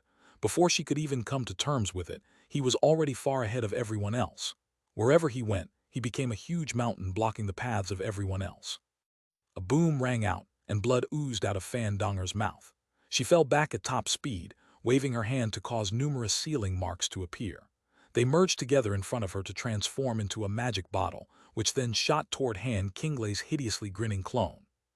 Han Qinglei's clone laughed coldly and performed an incantation gesture with his right hand. Instantly, a flower of white bones materialized. It spun through the air, radiating a white light as it slammed into the magic bottle. Massive rumbling could be heard as Han Qinglei shot forward. As he extended his hand, the flesh and blood suddenly transformed into bleached bones. He touched Fandonger's forehead and a boom rattled out. Blood sprayed out of her mouth and she went pale white as freezing cold spread through her. Her vision swam, and a sensation of crisis welled up. Suddenly the air behind her shattered and a female corpse appeared. Fandonger had kept the corpse hidden up to now, but because the blow had sent her mind into chaos, she could do so no longer. Immediately, an aura of death exploded out, completely astonishing Han Qinglei. Being the cautious person that he was, he immediately fell back. In that same instant, the space he had just occupied was inundated by countless black strands of hair, which then exploded out in all directions. Interesting, the clone said, smiling. It seems I'll need to take things a bit more seriously. Off to the side, his second clone was steadily forcing Bei Yu backward. Bei Yu's divine abilities and magical techniques caused rumbling sounds to fill the air. Her divine sense magical art sent innumerable invisible needles stabbing forward in attack. However, the mere wave of a hand by Han Qinglei's clone caused a suit of bone armor to appear. He allowed the divine sense to strike him, and it did nothing. Then, the bone-armored clone stretched out both hands, and his fingertips turned into sharp claws which he waved through the air like the weapons of a celestial warrior. Instantly, Bei Yu was put into a very dangerous position. Meanwhile, Han Qinglei's true form was performing numerous incantation gestures to unleash all sorts of divine abilities. Bright, multicolored lights slammed into the protective shield, causing it to twist and warp. Cracking sounds could be heard, and more fissures spread out. Meng Hao continued to sit there cross-legged beneath the statue. He was currently contemplating the final essence, and at the same time was feeling extremely anxious. However, there was nothing he could do but focus all of his power and energy on the enlightenment. All of a sudden, Han Qinglei and his two clones suddenly stopped in place and fell back. All three figures then flew toward each other and, instead of merging together, smiled viciously and then levied palm strikes against each other's chests. At the same time, the three figures cried out, "Three-body Dao." At the same time, an unbelievably powerful sound like a crack of thunder rang out. After striking each other with their palms, the three figures, cultivation bases, rocketed up, and their battle prowess increased dramatically. In fact, in this state, they were apparently more powerful than Han Qinglei when he was not split into three. Bone Tomb magic. The three figures split apart and shot toward Fandonger, Bei Yu, and Mount Whiteseal's shield, bursting with incredible energy. They moved so fast that they looked like black arrows, and in the blink of an eye, one of the figures was in front of Fandonger. He waved his hand, causing countless white bones to descend, which then transformed into the shape of a tomb, with Fandonger stuck in the middle.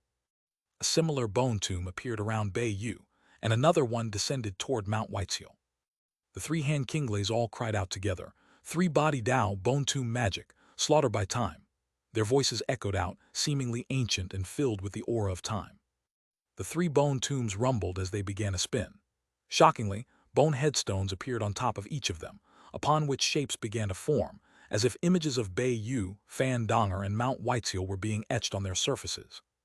The image of Bei Yu was the first to be completed. A miserable shriek rang out, and she coughed up a mouthful of blood. Instantly, her body began to wither, and she seemed to be crumbling under intense pressure. She was incapable of escaping, trapped in the pressure of the bone tomb as it pushed her down toward the surface of the ground. It was turning into a real tomb. Inside the tomb, Bei Yu was ashen, losing consciousness, her body rapidly aging as her life force was sucked away. Fandonger struggled to fight back, but she was no match. Despite the boundless will of death from the female corpse, she couldn't fight back against the pressure. Rumbling could be heard as Fandonger was forced down toward the ground, crushed by the bone tomb. Her life force slowly began to flow away, and she began to age. "Meng Hao," she cried urgently, and yet her cry was quickly cut short. At the same time, the third bone tomb was crushing down onto Mount Whiteseal's protective shield. Because of the losing battle on the central battlefield, the shield had been greatly weakened, and so, under this attack, the already fractured shield instantly fell to pieces and was destroyed. Fandonger was being crushed. Bei Yu had lost consciousness. Mount Whiteseal's shield exploded.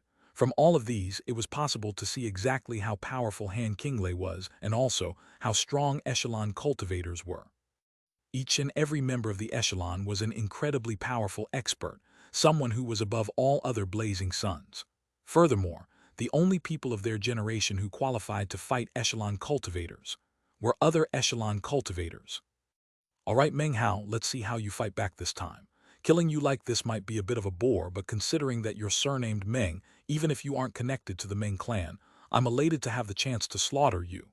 Han Qinglei laughed uproariously, and killing intent rolled up from his three bodies. As Mount Whiteseal's shield shattered, he instantly pounced down toward Meng Hao. However, in almost the exact moment that he closed in, Meng Hao's right hand slapped down onto his bag of holding. Then he waved his hand, sending numerous black pods flying out, his eyes tightly shut the entire time. "Magic pod soldiers." Popping sounds could be heard as the black pods transformed into vicious imps, who screeched as they opened their mouths to reveal long, sharp teeth. There were a total of 50 blackpod imps, and as soon as they appeared on the scene, they shot toward Han Qinglei's three bodies. "That's all you've got," Han Qinglei laughed coldly. Despite his words, he was inwardly vigilant. He had in no way underestimated Meng Hao, as he knew that weaklings would never be able to get into the echelon. Although he wasn't sure what exactly was so special about these blackpod imps, the fact that Meng Hao had unleashed them at such a critical point in the battle led Han Qinglei to believe that they were not something to be taken lightly. On the surface, he seemed to be acting rashly, but it was actually his clone that shot forward first, while his true form held back. The 50 blackpod imps screamed as they shot through the air toward the clone. A boom could be heard as more than 30 were sent tumbling away, although they didn't seem to have received very serious injuries. Han Qinglei was instantly shocked, and his eyes widened. As for the dozen or blackpod imps that remained on the clone, they opened their mouths wide and began to chew into it. Han Qinglei snorted, allowing the clone to block the blackpod imps as his true form and his other clone closed in on Meng Hao.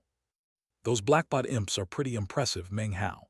After I kill you, I'll collect them up as souvenirs." Han Qinglei and his clone increased their speed as they charged toward Meng Hao. A tremor ran through Meng Hao. He was at a critical juncture and was just a sliver away from achieving complete enlightenment. Han Qinglei wasn't giving him enough time. It was at this point that Meng Hao suddenly heard a deep growl, as if something which had long since been sleeping in his bag of holding were finally beginning to wake up. It was a very familiar feeling, and after a moment of considering, Meng Hao realized that it was the aura of his blood mastiff.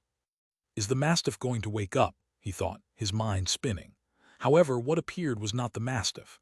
Instead, as his bag of holding opened up, an archaic voice echoed out, accompanied by the sound of flapping wings. "Yo, this mountain belongs to Lord Fifth, the heavens belong to Lord Fifth, the earth belongs to Lord Fifth, and this little Hayawi is also Lord Fifth's. Lord Fifth has appeared. Are you scared? The parrot flew out in between Meng Hao and Han Qinglei, one wing flapping madly in place, the other pointing out accusingly at Han Qinglei. On the parrot's ankle was a bell, upon which the face of the meat jelly appeared, which proceeded to yell in an attempt to sound archaic as well. That's right. This mountain belongs to Lord Third too, the heavens belong to Lord Third, and the earth also belongs to Lord Third. Hayawi is also Lord Third's. Are you scared? Well, are ya? Screw off, said Han Qinglei, smiling coldly. The killing intent in his eyes exploded to incredible heights. Everything shook, a massive wind kicked up, and the darkness intensified. A huge hand appeared, formed of countless bones and filled with a frigid wind. Surrounded by a sea of bones, it shot forward. The parrot immediately flew forward and slammed into the sea of bones. The result was that several of its feathers, which weren't incredibly numerous to begin with, were knocked off of its body. It watched the feathers floating down toward the ground and began to tremble. Finally, it threw its head back and let out an unprecedentedly blood-curdling howl. Damn it, the parrot raged. Why you actually knocked some of Lord Fifth's feathers off. My feathers. My beautiful feathers, that's how I attract lovers. I'm ruined, I can't handle this. I'm gonna flip my lid, this is beyond ridiculous. Summon the seafood dishes assemble. Chapter 1098, Blades Clash. The parrot was infuriated. It didn't have too many feathers to begin with, and it believed every single one of them to be very precious. They might all be different colors, but that didn't make them any less valuable. Together, they represented the parrot's ability to attract other luxuriantly furred and feathered beasts. But now some of those feathers had been knocked off, which to the parrot was the same as being disfigured. It was sure that lacking those feathers would result in the scorn and mockery of any furred or feathered beasts it met in the future. Therefore, its rage surged into the heavens. In response to its roar, Han Qinglei frowned, but didn't pause for a moment in his charge toward Meng Hao. However, all of a sudden, numerous black beams of light shot out behind the parrot. In the blink of an eye, a large group of demonic cultivators had appeared. These demonic cultivators were not in human form. Instead, they looked like an assortment of seafood. There were shells, shrimp, crabs, a sea turtle. It's time to sing for Lord Fifth, the parrot squawked. This bastard dared to ruin some of my feathers, crush him. In response to the parrot's orders, the demonic cultivators immediately formed up and began to sing. I was a bad kid when I was young. I'm a little seafood dish. La la la la la, little seafood dish. Doba doba doo, little seafood dish. When Meng Hao had listened to this song before, he always assumed that it was simply uncomfortably discordant. However, when the group started singing this time, all of a sudden, thunder began to rumble, and bolts of lightning instantly shot down toward Han Qinglei. Han Qinglei's face flickered with shock, and he fell backward in retreat, staring at the clamorous parrot and his singing seafood dishes. He began to pant in disbelief as the singing apparently began to affect the natural laws and essence of the windswept realm. A powerful energy of expulsion began to gather around Han Qinglei, causing his face to fall. What is that thing? He gasped, looking at the parrot in astonishment. Thunder crashed and wild colors flashed in the sky. Black clouds gathered and numerous lightning bolts converged. Han Qinglei's scalp began to go numb. A single glance told him that this song was completely beyond ordinary, as if it had become the heavenly will of the windswept realm, and could control natural laws, and even essence, something terrifying to the extreme. If that were all there were to it, it might not be a big deal, but even more shocking to Han Qinglei was that the singing instantly caused moisture to build up in the area. Apparently, the song was able to materialize a sea, complete with raging waves. Impossible, he cried. The parrot looked extremely pleased with itself and whooped out in excitement. Scared yet? Damn it. You dared to pluck some of Lord Fifth's feathers. You dared to ruin Lord Fifth's good looks. Lord Fifth isn't gonna let you off the hook. More lightning and thunder crashed as the group switched songs. I'm your little dear little seafood dish. However I love you, it's never too much. I'm your little dear little seafood dish. Siya dish. The change in the song caused the sea to churn. Furthermore, mountains appeared up in the sky which began to crush down toward Han Qinglei. The booms from the mountains crashing against the ground almost sounded like musical instruments, pounding out a rhythm to go along with the song. Spell formation. It's a spell formation that incites the essences of heaven and earth. What kind of bird is that? Han Qinglei's face flickered with continuous astonishment and shock as he finally realized that he was facing a spell formation. However, he had never before heard of any type of spell formation that was unleashed by singing. He had definitely never heard of any type of spell formation that could incite essences of heaven and earth. A spell formation like that would be exceedingly rare, the stuff of legends. Rumbling filled the air, and Han Qinglei's face went ashen. He fell back again, avoiding the falling mountains. His mind reeled as the seafood group once again changed songs. We're seafood dishes, we're seafood dishes. Wah, great and mighty Lord Fifth. Wah, great and mighty Lord Third. The instant the lyrics rang out, the parrot began to glow with blinding light, as if the song were boosting its power. Shockingly, essences and numerous natural laws began to swirl around, making the parrot look like some sort of divine being. It let out a squawk, which turned into an attack like a powerful arrow that shot toward Han Qinglei. You dare to spoil Lord Fifth's good looks, it raged, its voice echoing out with thunderous, domineering power. Lord Fifth is gonna screw you. However, it was at this point that the meat jelly attached to the parrot's ankle suddenly began to speak in a very solemn tone. You can't curse people. Cursing is wrong. You should say that you will slay him, not that you will screw him. Screwing is wrong. Screwing is immoral. 1. In the line about say that you will slay him, not that you will screw him, it's kind of funny because the word for slay contains the character translated as screw. Similar to English, this screw is kind of a slang usage, so the character in question could mean a lot of different things depending on context. Combine it with another character, and it means to kill someone or get rid of them. Shut the hell up, the parrot roared, shooting toward Han Qinglei. Lord Fifth is gonna screw this guy. Han Qinglei's face fell. Damn it, it can actually power itself up too. He suddenly felt as if his entire world had been turned upside down.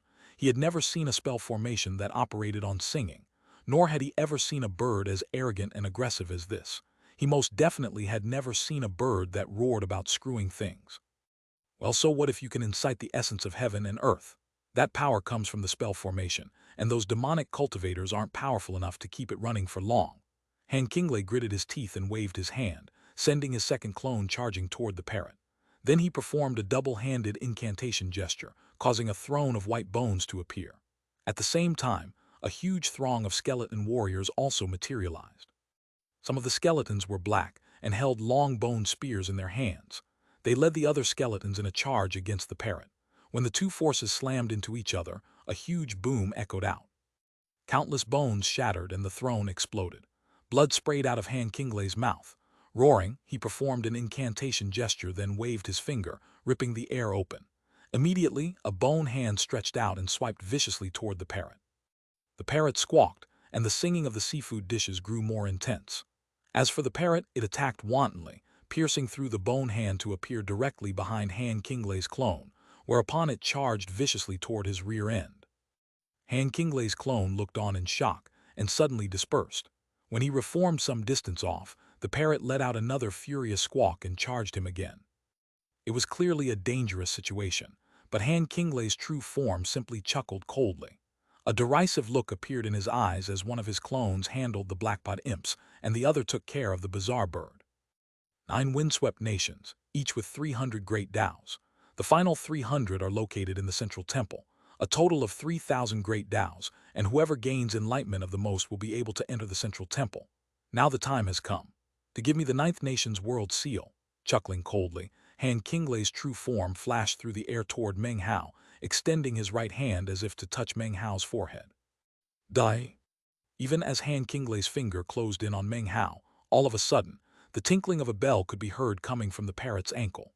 The bell vanished, reappearing between Meng Hao's forehead and Han Qinglei's finger in the form of a fist-sized meat jelly, which slammed into the finger. The meat jelly was soft, but also elastic. Within that elasticity was an incredible toughness, which instantly blocked Han Qinglei's finger. A boom could be heard, and the meat jelly let out a roar. It looked angrily at Han Qinglei and said, "You're a bully." Han Qinglei stared in shock. He was quickly coming to the realization that Meng Hao had a boggling amount of bizarre items at his disposal. First were the blackpot imps, next was the terrifying parrot, and now was this strange meat jelly that had the face of an old man. "SCRWWWW off," Han Qinglei roared. He was reaching the limit of his patience. He could never have anticipated that after handling Fan Donger and Bei Yu, he would shatter the shield only to face so many setbacks in trying to kill Meng Hao. His hand suddenly flashed to the side, striking at Meng Hao from a different angle. However, no matter how he varied his moves, the meat jelly always blocked him. Furthermore, it continued to scream miserably and to berate him loudly. "Bully, you're nothing but a bully. Lord Third converts bullies like you. Bully, lower your weapons and allow the great and mighty Lord Third to help you become obedient, kind, and upright. Chach, you're still hitting me. Bully, bully, bully, bully." And Kingley was on the verge of going crazy. Letting out a furious howl, he performing an incantation gesture, materializing a divine ability. Countless bone swords appeared which stabbed toward Meng Hao. It was at this point that the meat jelly transformed into a huge canopy which completely covered Meng Hao and blocked all of the bone swords. Lord Third is starting to get pissed off. "What are you doing, huh? Hey, what are you doing, you big bully?" Han Kingley was thoroughly enraged at having been repeatedly forced to waste so much time. Eyes gleaming with a bizarre light, he suddenly clenched his hand into a fist. As he did, the flesh and blood vanished and became nothing but bleached bones. He punched out, not with the power of the fleshly body, but with an incredibly powerful divine ability. It slammed into the meat jelly, who let out a miserable shriek. Its body shrank down defensively. Suddenly, a derisive grin appeared on Han Kingley's face. Eyes glittering, he said, "Time, stop." When those two words left his mouth, everything around him suddenly seemed to grind to an eternal halt. Everything went quiet. The meat jelly was stuck in midair, and only Han Kingley seemed to be unaffected. His face was pale, however. Clearly, using this Taoist magic was not an easy thing for him. The instant that time stopped, his eyes glittered with killing intent. His hand changed angles, slipping around the meat jelly's defenses and rushing directly toward the top of Meng Hao's head in the form of a fist. "It's over," he said. However, just when his fist was about to strike Meng Hao's head, Meng Hao's eyes snapped open, and they gleamed with a murderously cold aura. His right hand shot up, leaving behind afterimages as it sped to meet Han Kingley's fist. Their eyes suddenly locked. One of them had a look of shock, the other had a cold gleam in his eyes. At the moment, one of them looked vicious and cruel, and as for the other, the coldness in his eyes was like that of a sharp blade. Expand. Their eyes met, their fists slammed into each other, and a huge boom echoed out between the two of them. It resonated up into the heavens, silencing the entire world. A massive wind kicked up, and nearby mountain peaks shook violently. The shaking caused crevices to open up in the ground. The meat jelly returned to its normal state, and seeing that Meng Hao had awoken, quickly retreated. Han Kingley was hit by a huge backlash, shoving him backward. The air was ripped to shreds as a succession of 9 booms echoed out before Han Kingley finally ground to a halt, his face ashen, blood oozing out of the corners of his mouth. Meng Hao was also shoved backward. He now hovered in midair, his face slightly flush, but his eyes as sharp and penetrating as ever. "You're right, it is over," he said coolly. "For you, I've had enough of your crap." He suddenly shot forward like a lightning bolt, using his unique battle style, charging Han Kingley in an overwhelmingly domineering fashion. His cultivation base exploded with power. Moments ago, during that critical juncture, he had finally gained enlightenment regarding the 100th essence and was able to come to his senses. Han Kingley's face fell, but he didn't retreat. Gritting his teeth, he also shot forward in attack. Booms rang out as they met in midair, exchanging hundreds of moves in a few seconds. Meng Hao waved his hand, causing numerous mountains to descend, crushing down onto Han Kingley. Han Kingley performed an incantation gesture, summoning his throne of bones, along with countless other white bones, all of which formed together into a huge bone giant that attacked the mountains. Meng Hao gave a cold snort and advanced, transforming into a golden rock. A brutal air rose up as he slashed his claws viciously at Han Kingley. Rumbling sounds echoed out as Han Kingley performed another incantation gesture. This time, a swarm of bone swords materialized, forming layers of walls that blocked Meng Hao and fought against him viciously. Booms echoed out in all directions, the air distorted and the sky dimmed. Blood sprayed out of Han Kingley's mouth, and Meng Hao's golden rock faded away. However, in that same moment, Meng Hao's right hand clenched into a fist. The life extermination fist. Up to this point, Meng Hao still had not revealed any hint that he practiced body cultivation. He had only attacked with divine abilities and Taoist magics. Now that he was using this fist, Han Kingley's face instantly fell. "A body cultivator," he gasped. As the fist neared him, he shrieked and quickly performed an incantation gesture, causing multiple bone shields to appear. However, no matter how many of them appeared, all of the shields collapsed, layer after layer, until the fist slammed into Han Qinglei. Boom! Blood sprayed out of his mouth and he tumbled backward, completely astonished by Meng Hao. However, he was still filled with the desire to do battle. One punch sent Han Qinglei falling backward. Meng Hao didn't immediately pursue him, but instead waved a finger toward the two bone tombs, causing them to explode. Fan Donger appeared, face pale, just having regained consciousness. On the other side, Bei Yu was completely pale and still unconscious. "Time magic," Meng Hao murmured. He performed an incantation gesture and waved his finger, causing the air around Bei Yu to distort. A feeling like that of time radiated out, causing Bei Yu to immediately recover. Meng Hao had a deep understanding of time but wasn't able to actually manipulate its flow. However, what he was doing now was not that. Instead, he was simply breaking Han Qinglei's magical technique. "You definitely deserve to be in the echelon like me," Han Qinglei said. "In that case, let's fight." He wiped the blood from his mouth and chuckled. Eyes burning with intense killing intent, he shot toward Meng Hao in a flash of light. This time, his two clones threw their heads back and roared, then burned their life forces to shove the blackbud imps away and knock the parrot aside. They joined Han Qinglei's true form to charge Meng Hao. The parrot was still furious, but after a moment of thought it wasn't confident enough to pursue the clone. Instead, it angrily shouted, "Hey, we crush him to death for me. That damned bastard dared to ruin Lord Fifth's good looks. I want him screwed. In fact, why don't you screw him for me?" "Wait, no, don't screw him, I want the first go." A strange expression could be seen on Meng Hao's face as he looked over at the parrot. After thinking about how the parrot had protected him just now, he cleared his throat and nodded. Next, his cultivation base erupted with power. 123 immortal meridians surged. 33 heavens descended with full power. The aura of an immortal emperor radiated out, transforming into a tempest that rose all the way up into the sky. Meng Hao hovered in the middle of it all, his hair flying about, his eyes glittering like lightning as he exuded a massive pressure. "You want to fight? Fine, let's fight," he said, his voice booming like thunder. This was the most formidable member of his own generation that Han Qinglei had ever encountered. Even as Meng Hao's words rang out, his three bodies arrived at Meng Hao. The three figures slapped their palms together. "Three body Dao. Bone tomb magic. Slaughter by time." Their cultivation bases rocketed up, causing them to look like three long spears stabbing toward Meng Hao. Meng Hao's face was calm, and he did not fall back. Instead, he took a step forward. Massive winds surged around him as he clenched his right hand into a fist and punched out. Bedevilment Fist. The striking fist caused colors to flash in the sky, and at the same time, a will of self-immolation to the point of bedevilment exploded out. That fist seemed to represent the darkness of night. The sky above turned black, and the darkness of a devil crushed down onto the lands. As the fist struck out and darkness fell, Han Qinglei's three forms transformed into a huge bone tomb. However, that tomb instantly collapsed into pieces, and the time magic inside was shattered. Blood sprayed out of the three figures' mouths as they fell back. However, their will to fight was as strong as ever. "Meng Hao, you qualify to see my complete state, three-body unification." Han Qinglei threw his head back and howled. At the same time, his two clones began to glow with boundless light.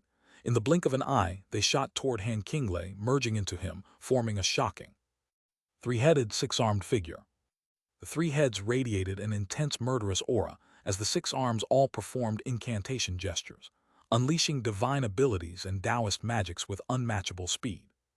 Han Qinglei transformed into a beam of light that burst with energy as he shot toward Meng Hao. Instantly, the two of them slammed into each other. Meng Hao was a master of devious divine abilities. He attacked with ruthlessness, and even when injured, would not retreat. He was constantly on the offensive, his eternal stratum in full operation, his secret immortal meridian technique ensuring that the power of any divine ability or Taoist magic he used was amplified. Furthermore, he also wielded the power of an immortal emperor. That made his magical techniques even more powerful. Every attack he made could cause the sky to fade. Han Qinglei was now completely shocked. Meng Hao's way of fighting, his constant aggressive attacks, turned into a heavy pressure that weighed on the mind and seemed to give him more powerful momentum.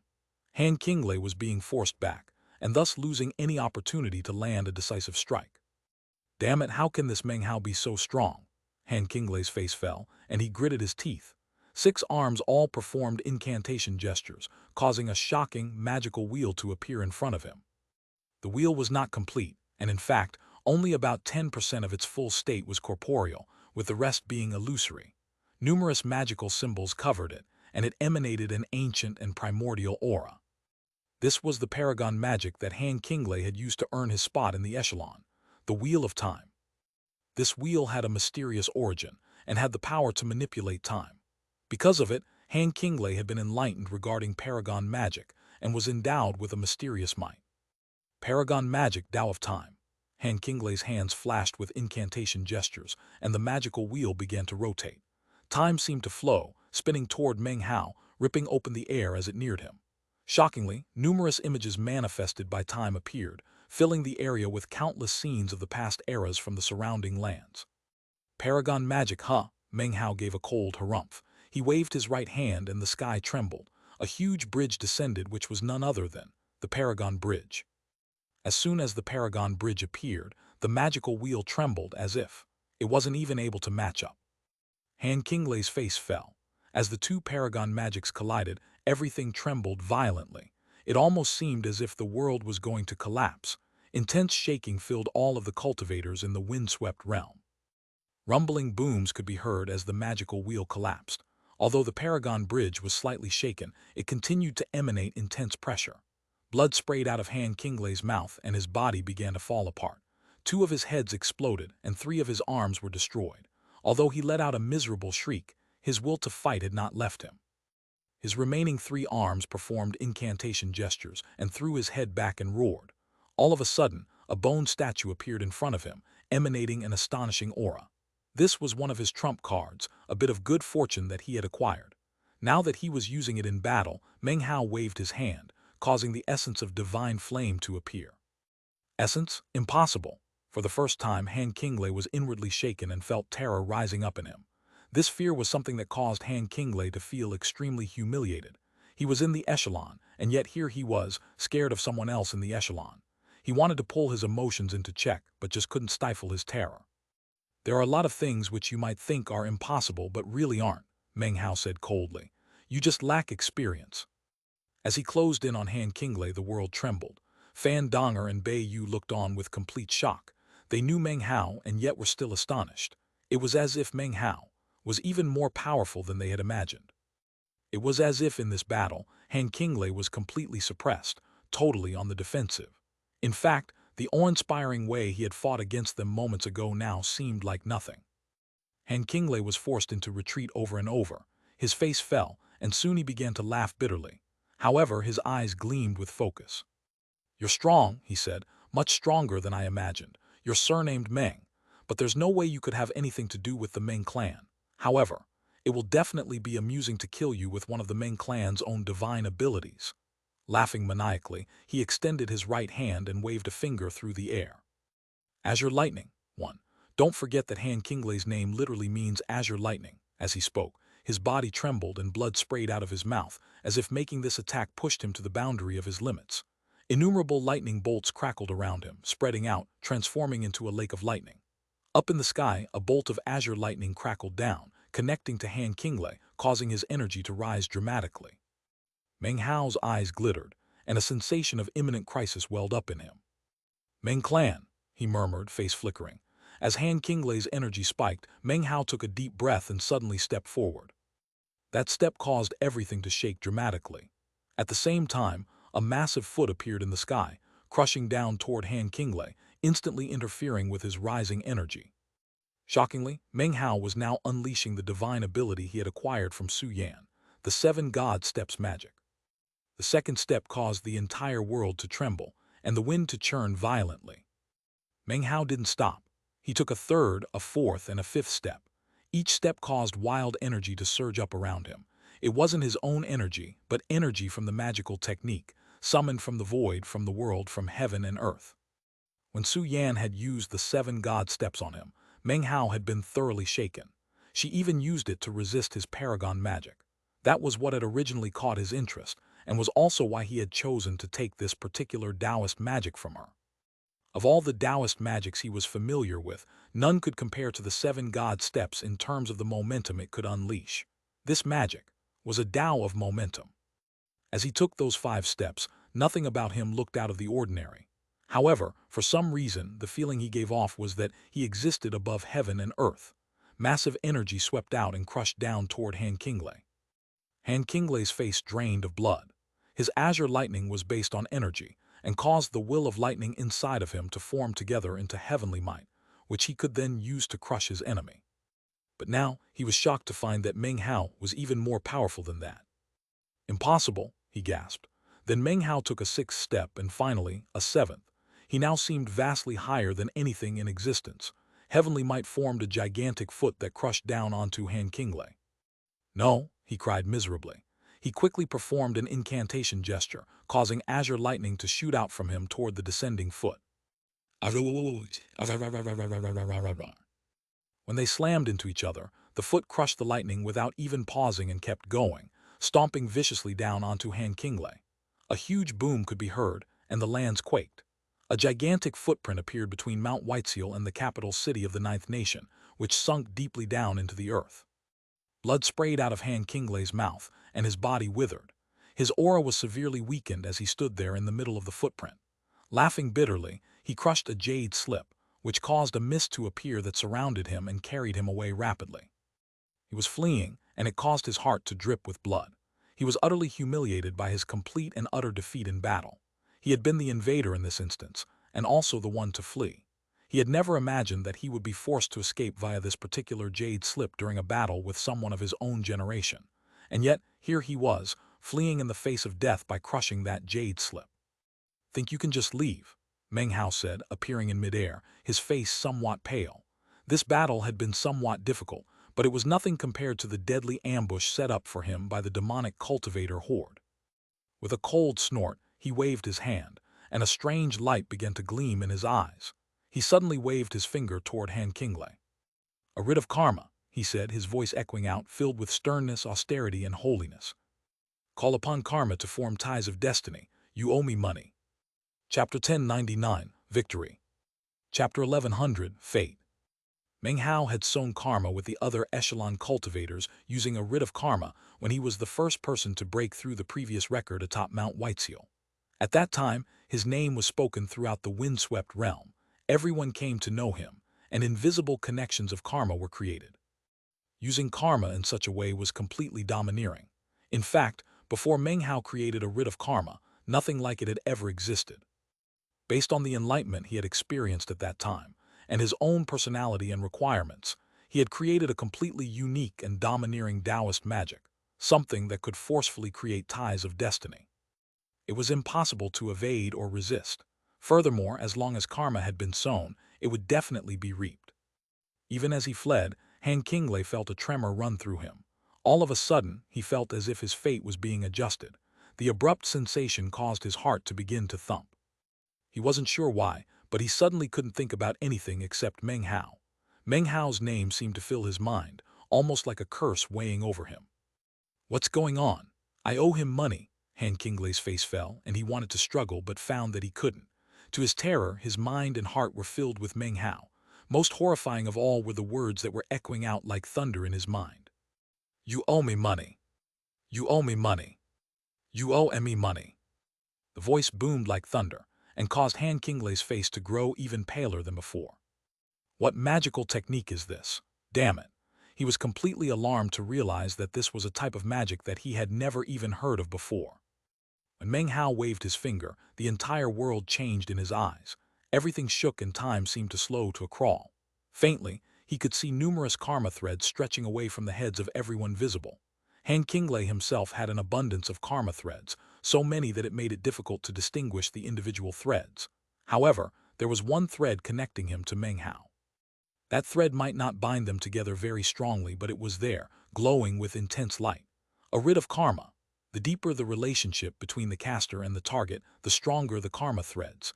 The stronger the karma threads, the more domineering the effect of the magical technique. "The first thing that happened was you learned my name," Meng Hao said somberly, his expression dignified, as if he were describing some holy aspect of heaven and earth. "Then you were completely defeated by me. What's happening right now can be described as karma. Karma serves as destiny. Heaven and earth bear witness. An indelible brand is created which manifests as a promissory note. The day your debt is paid back, the karma will be dispersed. He waved his hand as if he were writing something, and then colors flashed in the sky and the wind screamed. Booms rang out as if lightning and thunder were bearing witness to the karma between Meng Hao and Han Qinglei. Han Qinglei let out a miserable shriek. Despite the fact that he was surrounded by mists and shooting away at top speed, his mind still filled with a roaring like that of thunder. At the same time that Meng Hao unleashed his magic, Han Qinglei felt a faint aura being pulled up out of his body. It was an astonishing sensation, and also horrifying. He had the sudden premonition that Meng Hao was marking him in a way that would affect him for the rest of his life. No, he roared. However, struggling was useless. By now, he had no choice but to ignore the shame he felt. His body trembled, and he wanted nothing more than to be gone from this place. His terror regarding Meng Hao had reached a pinnacle, and for the first time he felt complete and utter regret for ever having chosen to attack the Ninth Nation and Meng Hao. The parrot hovered not too far off, watching the scene with entrancement. It was envious, extremely envious. Of all the Taoist magics that Meng Hao was able to wield, a writ of karma was the only one that it felt to be breathtakingly beautiful, and the parrot almost couldn't control itself whenever it saw it in action. The meat jelly was also envious, and wished that it could have such a Taoist magic. If so, whenever it met bullies, it would use a writ of karma on them, and things would go much smoother as a result. Van Donger had an unsightly look on her face. Although she was currently on the same side as Meng Hao, when she saw a writ of karma in action, she couldn't help but think about certain things which had occurred in the past. 1. In case you forgot, Van Donger was the first person Meng Hao tested out a writ of karma on in Chapter 855. As for Bei Yu, she had regained consciousness earlier and had seen most of the fight between Meng Hao and Han Qinglei. Now, she watched as Meng Hao, looking like the very picture of holiness, unleashed a writ of karma. She almost couldn't imagine what kind of person would go to the lengths of creating a magical technique like this, just to get people to owe him money. Not only that, when he unleashed the magic, he was filled with a look of piety. Meng Hao actually did feel very pious right now. His righteous and reverent voice echoed out across the lands. Henceforth you owe me money, the compound interest shall not be altered. 1 year 2-fold, 10 years 100-fold, 100 years 10,000-fold. Karma thread formed the promissory note. Now. As his dignified words echoed out, Meng Hao clenched his hand viciously onto Han Qinglei's karma thread. It twisted and distorted, letting out brilliant light. In the blink of an eye, the light formed together into a writ, formed from Taoist magic. It floated gently down toward Meng Hao, who took hold of it gingerly, as if it were a precious treasure. When he saw the numbers written on the note, he cleared his throat and added it to the thick stack of other notes in his bag of holding. In the moment that the promissory note appeared, Han Qinglei coughed up a mouthful of blood.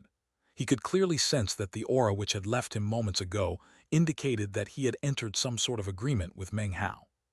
That agreement was almost like one of indentured servitude. Most importantly, he had no control in the matter and had been forced to sign the agreement. Regardless of whether he agreed to it or not, he now owed Meng Hao a vast amount of wealth. If he didn't pay it back, then due to karma, his cultivation base and his future would all be subject to unforeseen changes. A situation like this, and a Taoist magic like this, caused Han Qinglei to tremble violently. In his terror, he suddenly recalled a terrifying sort of Taoist magic. Fate, this is a magic of fate, he actually knows fate magic. This is impossible. In all of heaven and earth from ancient times until now, no one has ever achieved enlightenment of the Tao of fate. Blood sprayed from his mouth, and he let out a mighty roar. Finally, he pushed the mist to increasing speed and vanished over the horizon. This isn't a place where you can just casually come and go, Meng Hao said righteously. First of all, you interrupted my cultivation. Even if I overlooked that, though, how could I possibly let you go when you owe me some money? With that, he waved a finger toward Fan Donger and Bei Yu.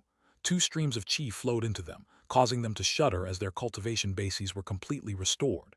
They even ended up with more power than before. Fellow Taoists, please head to the central temple. Kill all of the cultivators from the 8th Nation. Weaken the defenses of the 8th Nation's mountain of national fate. Assist me as I go to the 8th Nation to wrest away their world seal. If I succeed, we can all seek to gain enlightenment together. We can contemplate the natural laws and essences of the windswept realm and solidify our path to the future. In response to his words, Fan Donger and Bei Yu's eyes glittered. They were intelligent people and instantly understood Meng Hao's plan. This opportunity was definitely a rare one, and besides, Meng Hao had now offered them a promise. The two women exchanged a glance, and then nodded.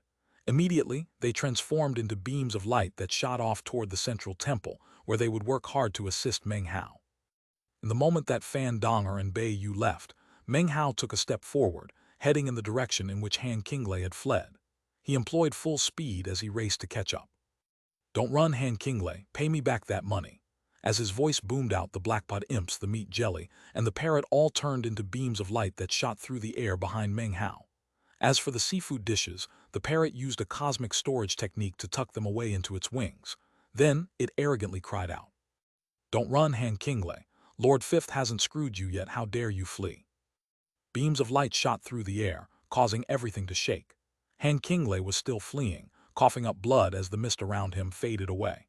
This was his life-saving magic, and was something that couldn't be sustained long-term. It was merely a temporary boost in speed, something that would enable him to flee from a deadly crisis. The incredible speed ensured that he was able to leave the Ninth Nation and return to the Eighth Nation almost instantly. His face was pale, and the sensation of imminent crisis still hadn't left him. He could sense that the terrifying Meng Hao was currently chasing him down. As soon as he entered the Eighth Nation, his voice roared out, bolstered by a magical technique. "Troops of the Eighth Mountain, come post-haste." His voice echoed out through the Eighth Nation to all of the other 8 cultivators who had come from the Eighth Mountain. Of that group, 4 were fighting in the region of the Central Temple. Their bodies trembled, and they immediately employed their top speed to leave their current locations to speed toward Han Qinglei. Time passed. An hour later, Han Qinglei was still speeding through the air, occasionally coughing up blood. The mist that had surrounded him and hauled him along was now completely gone. Instead, 4 imposing beams of light surrounded him in a protective formation as he flew toward the Eighth Nation's Mountain of National Fate. "I need to get back to the Mountain of National Fate as soon as possible. I can use the defensive measures there to fight back against Meng Hao. That will at least give me some time to recover from my injuries. Meng Hao won't be able to spend too much time trying to catch me. If he does, he'll leave the Ninth Nation vulnerable to attack by other members of the echelon. As long as I can buy enough time, I'll definitely be able to get through this deadly crisis." Han Qinglei's eyes were crimson red as he shot through the air. It was at this point that Meng Hao suddenly appeared at the border between the Eighth and Ninth Nations. He looked like a celestial warrior, and as soon as he entered the Eighth Nation, all of the cultivators there could feel the pressure radiating off him, and they trembled. When receiving guests, it is improper not to return favors. Since you decided to come to my home and stroll around, I've decided to come to your home to collect my interest. Meng Hao cleared his throat and looked somewhat apologetic, although he didn't hesitate for a moment before heading immediately toward the Eighth Nation's Mountain of National Fate. Rumbling filled the air as he closed in. The pressure weighing down from the Eighth Nation grew stronger. By this point, Han Qinglei had reached the mountain. As soon as he set foot on it, his voice rang out. "Defend this location to the death. Don't allow anyone to step even half a foot inside." Chapter 11:01, Slaughtering into the National Aura Mountain. Han Qinglei sat cross-legged on the Eighth Nation's National Aura Mountain, face pale, coughing up mouthfuls of blood. He nervously produced medicinal pills, which he immediately consumed. Not only had his little excursion resulted in significant loss, he was now being chased by Meng Hao. However, in all of the windswept realm, there was no safer place for him to be than on this National Aura Mountain. As he sat there cross-legged, his wounds slowly began to heal. At the same time, the 4 middle-aged cultivators from the Eighth Mountain and Sea remained outside of the mountain, both on guard and at the same time looking at each other in dismay. All of them were clearly shaken. They knew Han Qinglei, and they had never encountered a member of the current generation who could outmatch him in this way. Therefore, seeing Han Qinglei's injuries left them completely unnerved. After all, they were aware that he had previously headed toward the Ninth Nation. Was it the echelon cultivator from the Ninth Mountain who did this, Meng Hao? It must be him. Han Qinglei was heading toward the Ninth Nation, so they must have ended up fighting. The 4 took deep breaths, and their expressions turned very serious. However, they had no choice in the matter. Regardless of whether it was because of their mission, or the effect it would have on their own chances for success in the windswept realm, giving up was not an option. Time passed, and the four men kept their cultivation bases rotating the whole time. Soon, a bright streak of light appeared on the horizon, and before they could even react, massive rumbling sounds filled the air. It was none other than Meng Hao. After entering the 8th nation, he had caused an enormous pressure to spread out over the entire nation, in much the same way that Han Qinglei had when he had entered the 9th nation. The feeling experienced by Fan Donger and the others was now occurring among all the members of the 8th nation. The four men's faces flickered as they looked toward Meng Hao. Before Meng Hao even made a move, the four men clenched their jaws tightly and performed incantation gestures to summon divine abilities. In unison the men howled, "For holy beasts formation." The sky flickered and the earth quaked. These four men were not in the immortal realm but rather the ancient realm. All of them had cultivation bases with 5 extinguished soul lamps, which was the absolute limit for the windswept realm. Their attack caused a massive wind to spring up and roaring sounds to fill the air as a huge white tiger appeared. The white tiger was fully 300 meters long and was clad in a suit of armor. It radiated a terrifying energy, along with a towering murderous aura. Next was a black turtle, extremely domineering and fierce. It was surrounded by rushing black waters, which roiled up into the heavens. A seemingly infinite power seemed to surround it as an illusory land mass appeared beneath its feet. Next was a vermilion bird, surrounded by a majestic sea of flames that rose up into the sky. Last was an azure dragon, whose roars caused the heavens to distort. All 4 holy beasts materialized, causing lightning to dance and extraordinary energy to surge. 4 holy beasts' destruction. The 4 cultivators roared. Immediately, the images of the 4 holy beasts roared and leaped toward Meng Hao amidst churning, seething clouds. The speeding white tiger was the first to arrive, bursting with a murderous aura. Meng Hao's eyes flickered, and he gave a cold snort as he stepped forward and waved his hand. Immediately, the mountain-consuming incantation materialized, causing countless mountains to descend, crushing down onto the white tiger. Rumbling could be heard as the tiger was pinned in place. Meng Hao subsequently descended, then reached out and viciously smacked the tiger on the head. The smack caused a huge tremor to run through the white tiger, after which it let out a miserable shriek. Finally, its head exploded, and one of the 4 cultivators coughed up a massive mouthful of blood. However, despite losing its head, the white tiger wasn't dead. After all, it wasn't a real animal but rather a magical construct. It still slashed out ruthlessly at Meng Hao with its claws. An ear-piercing sound like that of metal grating against metal rang out. However, Meng Hao wasn't hurt in the least bit. His fleshly body was already in the ancient realm, so how could this white tiger possibly harm him? The white tiger froze in shock, and the 4 cultivators defending the national Aura Mountain were astonished.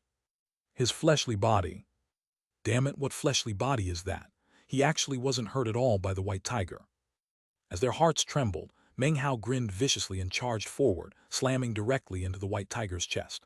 The mountain-consuming incantation was unleashed again, but this time, the mountains didn't descend from the sky. Instead, they burst out from inside the white tiger. A boom could be heard as the sharp mountain peak stabbed out through its body, prompting a blood-curdling shriek. In the blink of an eye, its massive frame was ripped into shreds by the numerous mountains. The cultivator in control of the white tiger coughed up more blood and trembled violently. Cracking sounds could be heard as bones were shattered, and the man very nearly passed out. He looked at Meng Hao with complete terror and astonishment as he finally realized how Han Qinglei came to be injured so badly. Obviously, Meng Hao was so much more powerful than Han Qinglei that it was almost impossible to imagine. Before they could even unleash more divine abilities, Meng Hao turned into a sharp arrow that stabbed toward the roaring black turtle.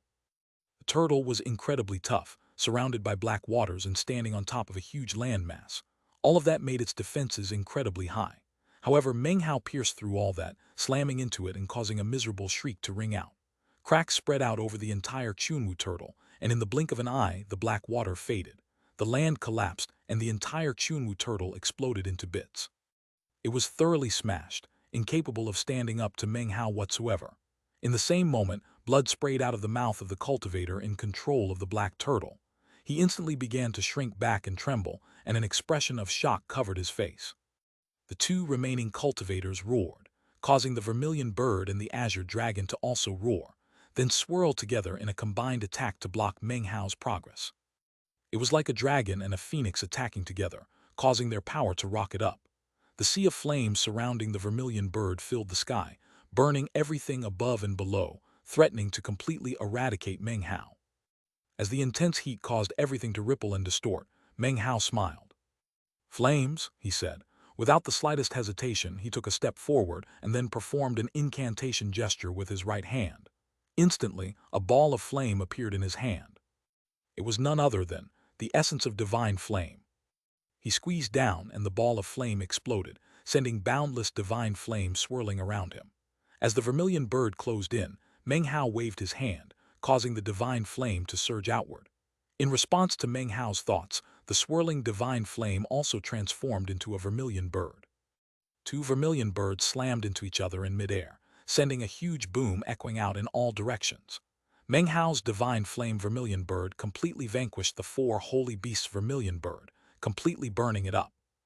Vermilion birds were born amidst flames, and despite being a magical construct, this vermilion bird had some of the true will of an actual vermilion bird.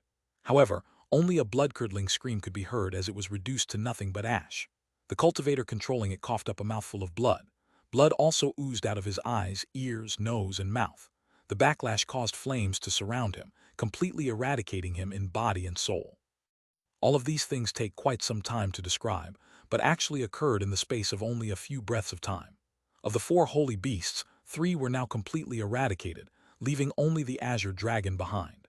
As it closed in on Meng Hao, he made a grasping motion, causing the bone-tip spear to appear. This spear's haft was crafted from the world tree, and the bone spearhead was long and sharp. A murderous aura radiated out from it, causing everything in the area to turn as cold as the dead of winter. Meng Hao glanced at the azure dragon, then hurled the spear toward it. The spear pierced out, slashing a hole into the air as it sped toward the azure dragon. Looking shocked, the azure dragon waved its tail in an attempt to brush the spear aside. However, as soon as its tail made contact, it shattered into pieces. The spear moved with shocking speed, leaving behind afterimages as it stabbed into the azure dragon with incredible power. The azure dragon could not even fight back as the spear slammed it into the ground. A huge boom rang out as the azure dragon was pinned to the ground, causing a huge crater to appear.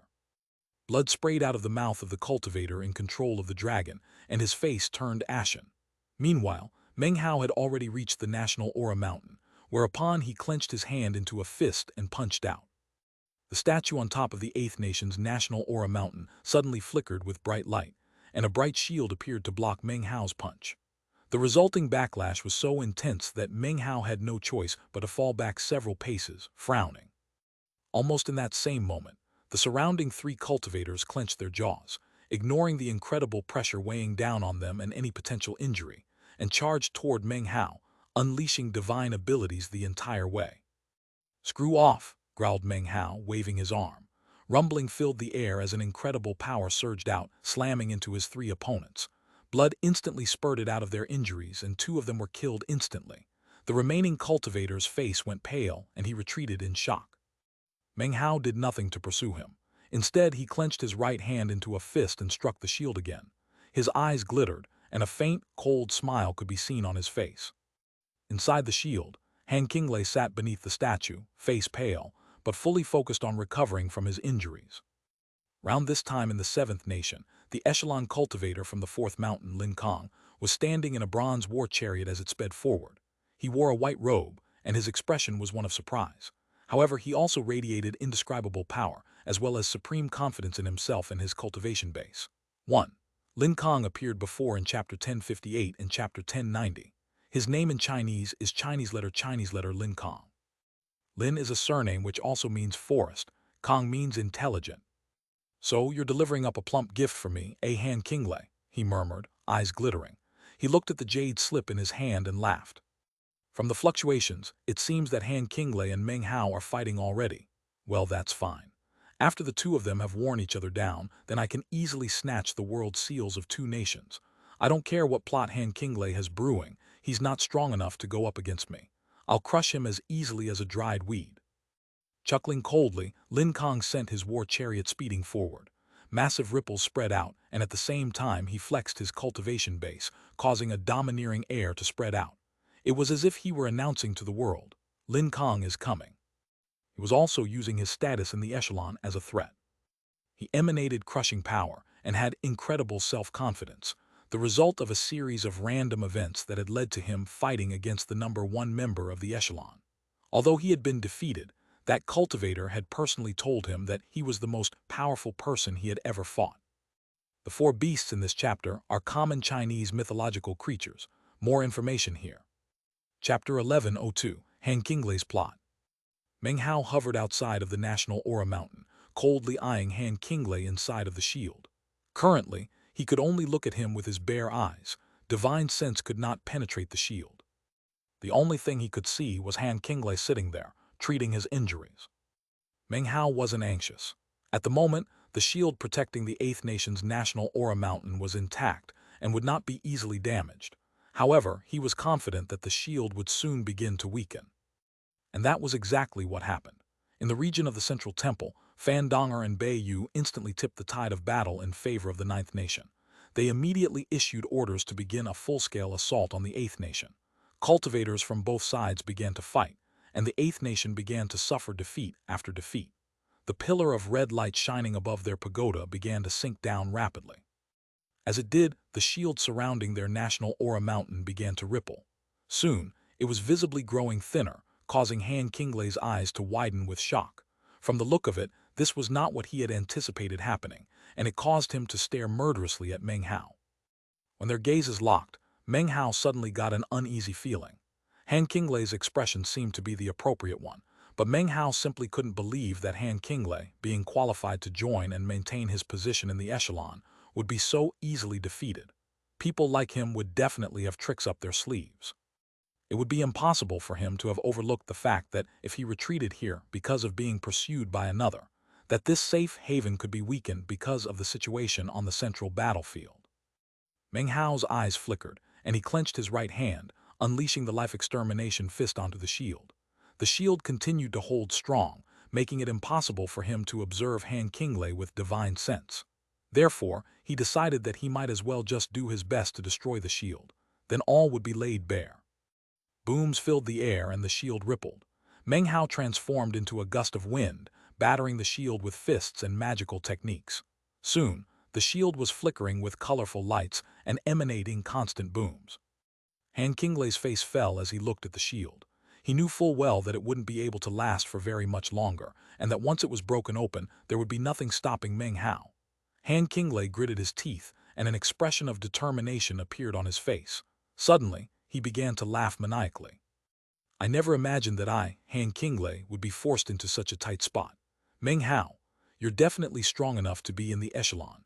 You might not be a match for the #1 echelon cultivator, but you're probably powerful enough to fight with Lin Kong from the 4th Mountain. I didn't want to have my cultivation-based breakthrough so soon. I was planning to hold off for a bit longer. I have no desire to be a first echelon cultivator to break through to the ancient realm. After all, the more deeply you prepare in the immortal realm, the more powerful you will be after your breakthrough. But since you've pushed me this far, fine. I'm going to break through, and then we'll resume our battle. Even as his words continued to echo about out, Han Qinglei performed a double-handed incantation gesture, then pushed his palm down onto his chest, causing cracking sounds to echo throughout his body. The aura of a cultivation-based breakthrough exploded out, merging with the windswept realm as a whole. Meng Hao's eyes widened, and his uneasy feeling got even stronger. When I wasn't attacking, his expression seemed normal. But that's not right. As soon as I attacked, he saw the shield falling apart and then suddenly chose to make a cultivation-based breakthrough. Meng Hao frowned but didn't stop unleashing attacks. More distortions appeared on the shield, and cracking sounds could be heard as fissures spread out. As the 8th Nation suffered successive setbacks in the battle near the central temple, the red light shining from their pagoda continued to fall. At the same time, their shield grew weaker and weaker. A boom could be heard as a huge crack spread out from where Meng Hao's fist had just slammed into the shield, piercing halfway into it. Soon, the 8th Nation's beam of red light was the weakest among all of the 9 nations. Meng Hao threw his head back and roared, unleashing the essence of divine flame, causing popping sounds to ring out from the shield. More cracks appeared, and then in the blink of an eye, the shield collapsed into countless fragments, sending a shockwave sweeping out in all directions. The shockwave was intense, but Meng Hao pierced through it, finally setting foot onto the 8th Nation's mountain. He instantly sent his divine sense sweeping out toward Han Qinglei to determine whether or not his suspicions were valid. However, in the moment that his divine sense was about to touch him, Han Qinglei's cultivation base erupted with the aura of a breakthrough. Colors flashed and the wind screamed, and soon, the power of the great door of the ancient realm began to descend, scattering Meng Hao's divine sense. Although all of this seemed coincidental, it all aligned with his suspicions. Everything seemed to make sense. In fact, he could now see that nothing which was happening was coincidental. In fact, it was the opposite. Meng Hao's body blurred as he shot toward Han Qinglei, whose cultivation base was rising rapidly into the ancient realm. Seeing Meng Hao closing in, he clenched his teeth and, even while breaking through, performed an incantation gesture and waved his finger at Meng Hao. Immediately, illusory white bones appeared, which shot toward Meng Hao. Behind the bones was a magical wheel of time, yet another unleashing of paragon magic. Numerous divine abilities all struck out toward Meng Hao. Rumbling echoed about, but Meng Hao didn't pause for a moment. He waved his right hand, summoning the paragon bridge. Next was the raging essence of divine flame, which swept out in all directions. The illusory white bones were shattered, and the magical wheel of time was destroyed. At the same time, Han Qinglei threw his head back and roared, causing azure lightning to strike down and fuse with his body. Then he extended his right hand and pushed it out toward Meng Hao. The gesture caused his entire right arm to explode into a cloud of blood and gore. Shockingly, a bolt of azure lightning filled with a strand of blood shot out from the remnants of his destroyed arm. Instead of shooting toward Meng Hao, though, it exploded, transforming into an azure shield that surrounded Han Qinglei, the statue, and the entire mountain. At the same time that the azure lightning transformed into a shield, Han Qinglei threw his head back and roared. The breakthrough energy became more and more powerful, and up above, the energy of heaven and earth formed together into something that looked like a huge door. "You can't do a thing to me now, Meng Hao," Han Qinglei cried, laughing uproariously. However, in the exact moment that his words rang out, Meng Hao suddenly blinked his right eye 9 times, causing the starstone there within to melt, and then rapidly spread out to cover his entire body. In the space of a few breaths, he completely transformed into a planet. This was none other than the Fang clan Taoist magic, one-thought stellar transformation. The sudden appearance of this technique caused Han Qinglei's eyes to widen. He hadn't seen Meng Hao use it in their previous encounter, and now, his heart started to pound. Before he could even do anything in response, Meng Hao in planet form shot forward like a meteor. Anything standing in his way was like rotten wood, and he instantly slammed into the azure lightning shield. A huge boom rang out as the shield shattered into pieces and Meng Hao burst in. The planet vanished, and Meng Hao appeared in normal form once again, directly in front of Han Qinglei. Instantly, his hand shot out and latched onto Han Qinglei's neck. Han Qinglei could do nothing to block him, and his breakthrough process was interrupted. "I knew it," Meng Hao said calmly. As soon as his hand had touched Han Qinglei, his divine sense flowed through it and swept through Han Qinglei. "You were aware the entire time your so-called breakthrough would fail. In fact, you never even intended to break through. That's because this isn't even your true form. You're nothing but a clone. You tried to hide that fact from me with the aura of a breakthrough. Plus, you kept my divine sense stuck outside your shield so that I couldn't see the truth." "So what if you know?" said Han Qinglei, laughing loudly, his expression one of derision. "My true form has long since fled. You won't be able to find him anytime soon. Besides, you don't even have the time to go looking." No one in the echelon was weak, neither in terms of cultivation base nor intelligence. "That's because you intentionally lured other echelon cultivators here, right?" Meng Hao said coolly. "With the 8th Nation's world seal here as bait, plus the 9th Nation's seal, the other echelon members will be trying to kill me, giving you a chance to slip away." His tone was tranquil and his words calm. Han Qinglei had previously been quite smug because of his scheme, but all of a sudden, he got a bad feeling. Meng Hao was definitely completely beyond what he had expected. He was just about to continue speaking when all of a sudden, the pressure weighing down on the 8th Nation grew even more intense, seemingly doubling. That could only mean one thing: another echelon cultivator had entered the 8th Nation. Meng Hao's expression was the same as ever as he viciously clenched his right hand. Han Qinglei's clone instantly exploded into pieces, completely destroyed. The pursuit and dispatching of Han Qinglei's clone had gone quickly and cleanly. Meng Hao waved his right hand, ignoring anything that might be happening up in the sky behind him, and instead headed toward the statue, reaching out toward the flame of the world seal in the statue's hand to grab it. In that instant, a deep voice echoed out like thunder, filled with killing intent and somber dignity. "That's not for you to take. Touch it, and I'll wipe out your entire clan." In conjunction with the voice, everything shook, and a huge wind rose up. The clouds parted to reveal a war chariot emanating a black light like a will of extermination. It radiated a domineering air and an intense pressure as it rumbled down from above. The sinister chariot was being pulled by 1,000,000 souls, all of which were screaming fiercely, shaking the entire battlefield. As the chariot neared, darkness spread out like that of night, covering everything.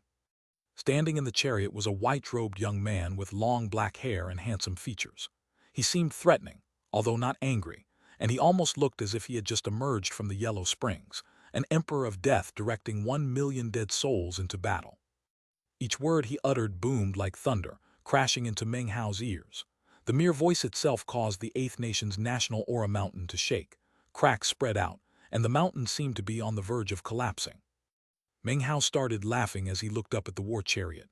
Then his smile turned cold and he said, "Wipe out my entire clan. You don't qualify." Even as he spoke, his hand reached the world seal and grabbed it. Chapter 1103, The Most Powerful Path of Immortality. "How dare you?" the clouds above the Eighth Nation churned. The war chariot ripped through the air, pulled by 1,000,000 souls, causing the darkness of night to spread out rapidly. Standing in the chariot was Lin Kong from the Fourth Mountain. He looked like an emperor of death, wielding the power of the Yellow Springs, his voice echoing out like claps of thunder. Meng Hao's face was calm, but inwardly he was musing about how his previous assumption that he was at the absolute peak of the immortal realm had been proved wrong during his battle with Han Qinglei. Each and every person who joined the echelon possessed different destinies and types of good fortune. They were all people who other cultivators simply couldn't compare to. You could say that each echelon cultivator had their own unique path and therefore, each member was different. The paths were different, and thus, the echelon cultivators were all different. Han Qinglei's path had been somewhat discordant. He had his white bones and his azure lightning, but none of those things truly belonged to him alone.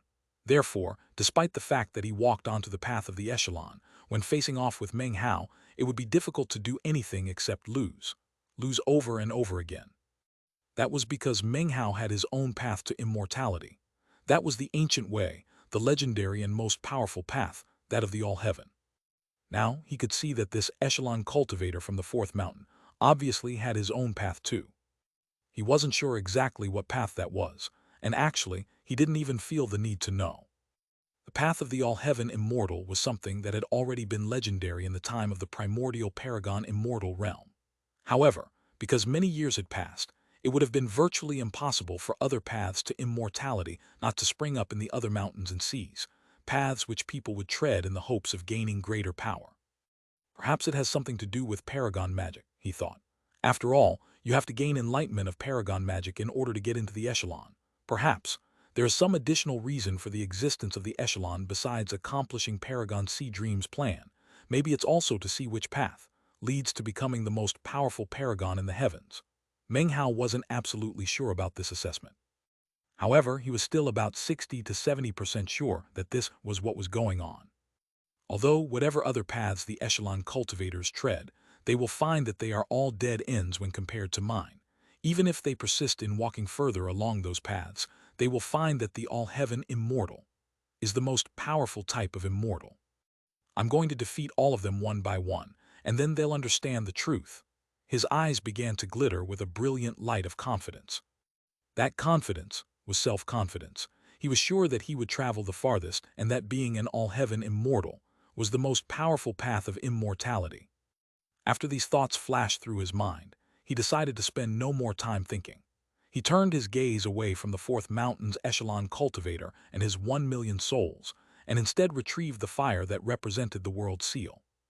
In the instant that he acquired the flame, an enraged roar could be heard echoing down from the sky. At the same time, a beam of light shot up from the area of the central temple. The intense light caused everything to shake. It was far more intense than the light which had appeared when Meng Hao, or when Han Qinglei had broken the previous records to successfully understand 100 essences. It was fully 3,000 meters wide as it shot through the heavens. From a distance, it looked like a massive column connecting heaven and earth. Everyone in the entire windswept realm was able to see it, regardless of where they were. The lands quaked and the heavens rumbled. The intense energy rippling out was unprecedented, vastly more powerful than on the previous two occasions. It was even possible to say that it was completely beyond compare. The two before were like slivers of bamboo, whereas this one was as thick as an arm. Shocking peals of thunder rang out, causing all cultivators in the windswept realm to be thoroughly shaken. The intense sound and shaking caused everyone near the central temple to look on with astonished expression. They could do nothing but stare as the huge pillar of light shot up into the heavens and then transformed into a massive vortex. Meng Hao stood next to the statue, holding the Eighth Nation's world seal in his hand, and looked up at the vortex, a slight, cold smile touching his face. So it's just as I suspected, he thought. The first person to snatch a world seal will break the previous record and provoke a blessing. That was one reason why Meng Hao was so confident, and also why he had been so calm. He didn't care who Han Qinglei got to come here, nor what other schemes he had in place. He was sure that if the first person to be enlightened regarding the national aura received a blessing, and the first person to be enlightened regarding 100 essences also got a blessing, then surely the first person to win a world seal would also receive a blessing, and a more powerful one at that. Although it might seem like all these things happened over a long period of time, in fact, they happened almost instantly. Echelon cultivator Lin Kong from the fourth mountain flew through the air, causing everyone in the nation to involuntarily look up in shock. In the sky above the central temple, the vortex rapidly grew larger. In the space of a few breaths of time, it covered the whole sky like a sheet, allowing everyone suddenly gain a glimpse of another world. It was the same world which had appeared before, a world of mountains and statues. If you looked closely at those statues and mountains, you would see that they were split almost evenly. Furthermore, within that world were 4 statues and 5 mountains that stuck out among all the others. Those statues were the largest statues in the world, as if all the other statues were children in comparison. The 5 mountains were similarly taller than all of the other mountains, as if no one had ever been able to subjugate them and turn them into statues. The 4 statues and 5 mountains were filled with indescribable ripples of force which, if they spread out into the world, would shake everything. Numerous mountains and statues floated about, but the 4 statues and 5 mountains stuck out the most. They were like the nucleus of the entire world. As of this moment, the first statue began to emanate rumbling sounds, and then suddenly collapsed into pieces, which crumbled down and then reformed into a new statue. That statue depicted Meng Hao. Instantly, Meng Hao's appearance was revealed to everyone in the windswept realm. They could also see that this statue looked completely different than the first statue that had appeared when he had broken the record and reached the peak of the world. He was the focus of all attention, causing everyone to tremble with shock. An ancient voice suddenly rang out. Meng Hao of the Ninth Nation has broken the previous record. He defeated Han Qinglei of the Eighth Nation and wrested away the Eighth Nation's world seal. He is the first person to win a world seal and will be rewarded with 20% of the chi flow of the windswept realm. The voice echoed throughout the entire windswept realm, to be heard by everyone. People gasped, and looks of astonishment appeared. This reward was even more amazing than in the previous 2. This time, it was 20% of the chi of the entire windswept realm. It was difficult to even contemplate what it meant for a single person to acquire 20% of the chi flow of the entire world. It was as if Meng Hao were being favored by the entire windswept realm. All of a sudden, Meng Hao was surrounded by an invisible tempest, a tempest that no one could see and only he could sense. His mind trembled as he heard what sounded like countless voices, voices which were apparently the prayers and entreaties of countless living beings from the windswept realm, over the course of innumerable years. Furthermore, Meng Hao felt the windswept realm's power of rejection vanish. No longer was it trying to expel him. Instead, it approved of him, as if he were now mysteriously connected to the realm. That connection caused Meng Hao to begin to pant. He could only imagine how much easier that connection would make it for him to understand the essences. However, that was secondary. At the moment, he could now sense something like the will of the windswept realm. What caused him to pant even more than anything else was that the will of the windswept realm now viewed him with kindness and wished to protect him. 20% of the chi flow indicated that any opponent who faced him directly could be struck dead by lightning. Furthermore, if that chi flow ever reached 100%, then even if Meng Hao were a mortal who could wield no magic whatsoever, he would still be like an imperial lord within the windswept realm. He closed his eyes and focused fully on connecting with the will of the windswept realm within the tempest. Meanwhile, in the First Nation, the most powerful echelon cultivator sat there cross-legged.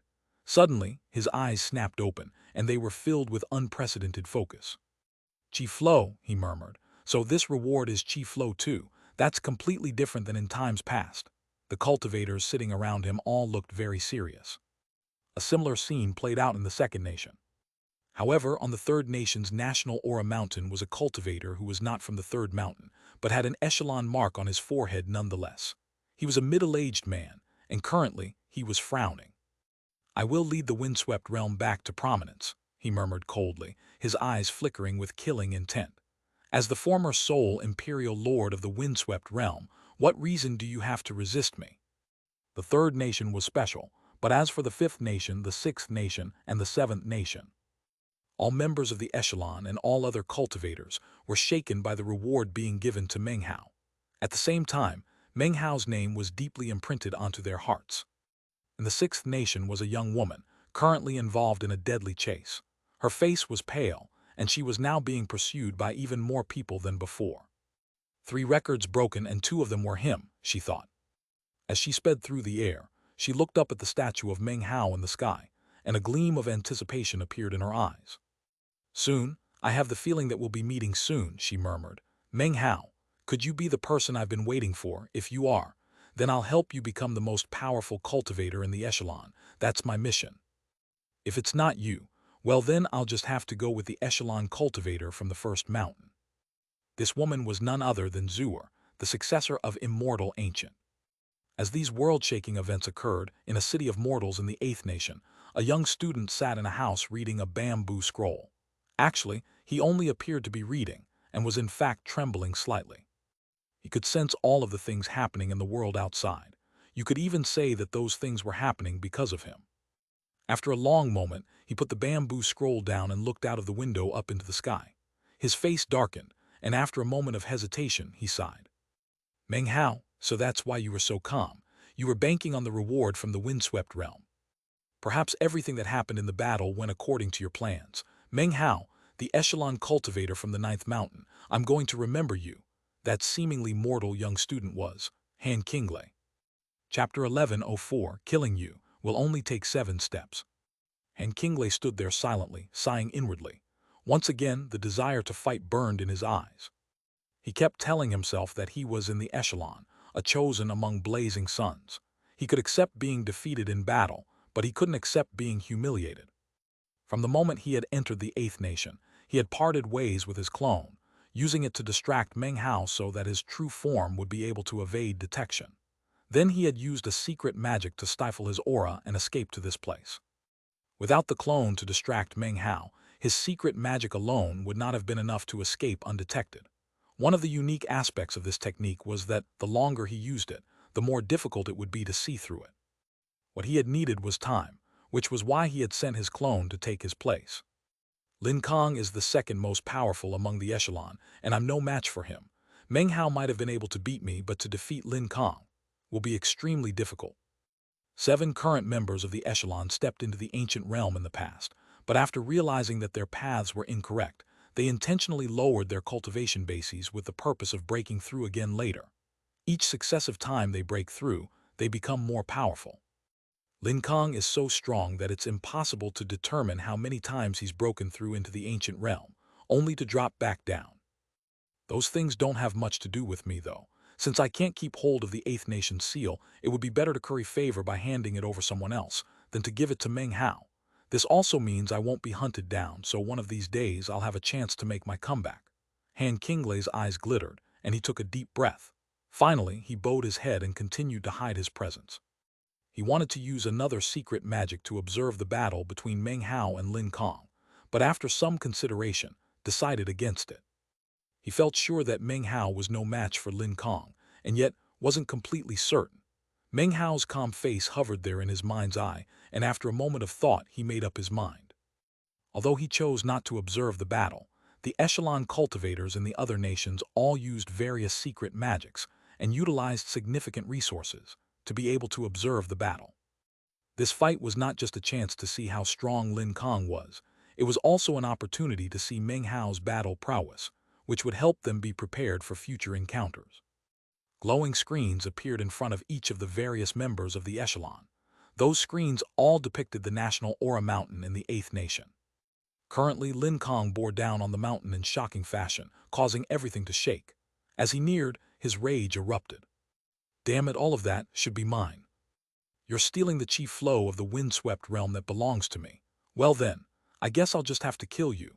Lin Kong's voice echoed out, and his war chariot rumbled as he bore down on Meng Hao. He extended his hand and waved a finger at Meng Hao.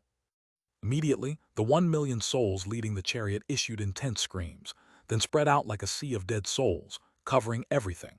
They transformed into a gigantic hand, which then smashed down viciously toward Meng Hao as he stood there on the mountain peak. Meng Hao looked up and his eyes snapped open. The invisible wind which surrounded him split apart, and despite the fact that Meng Hao clearly didn't make a single move, dozens of lightning bolts suddenly appeared in midair. They stabbed down, smashing into the ground in front of Meng Hao, blocking the enormous pitch-black hand of dead souls. This was one of the benefits Meng Hao received after acquiring 20% of the chi flow of the windswept realm. Protection provided by heaven and earth. Booms echoed out as the lightning slammed into the 1,000,000 dead souls. They screamed as the enormous hand collapsed into pieces in front of Meng Hao, incapable of even touching him. Almost in the exact moment that the 1,000,000 souls fell apart, Meng Hao's energy spiked through the roof. Killing you will only take 7 steps, he said. In accompaniment with his domineering words, his cultivation base rocketed higher and higher, and a domineering aura spread out in all directions. He did not retreat. He did not dance about with fancy fighting moves. He just went in for the kill. However, when his words entered the ears of the other echelon cultivators in the other nations, they were met with cold laughter. This Meng Hao is way too arrogant and conceited. He thinks he can kill Lin Kong with only 7 steps. Not even the echelon cultivator from the first mountain could do that. What makes Meng Hao think he can? Lin Kong is powerful. He might be quite a bit beneath the echelon cultivator from the first mountain, but it's real grandstanding for Meng Hao to claim that he can kill him with 7 steps. In the First Nation, the most powerful echelon cultivator, the white-robed young man from the first mountain, coolly said, "It's good to be confident, but reality won't match up." Of course, Meng Hao couldn't hear the words being spoken. However, even if he could, he wouldn't pay them the slightest heed. His path was that of the legendary All-Heaven Immortal, and in his heart he knew that to be the most powerful path. To tread such a path required unflinching determination. Furthermore, he would crush anything that stood in his path, walk to the peak, and smash all the other echelon cultivators. He would use his actions to show that he was the most powerful in the echelon. Boom! Meng Hao stepped forward to begin the 7 God steps. Lin Kong in his war chariot threw his head back and laughed. It was an icy laughter, filled with both killing intent and fury. Never had anyone in his generation dared to say anything like that to him before. Only 7 steps were needed to kill him.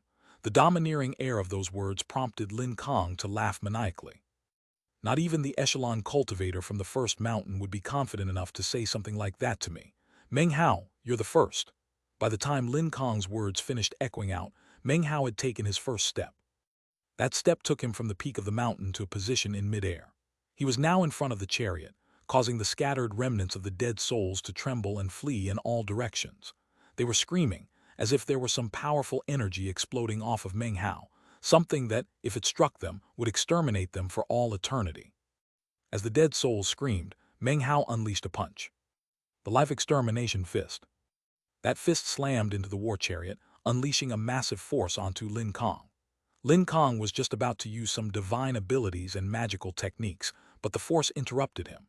His face fell when he heard a muffled boom coming from his war chariot, which was then shoved backward by 300 meters. Boundlessly domineering. In the same moment that the war chariot was thrown back, Meng Hao took a second step. His energy once again erupted, making him multiple times more powerful than before.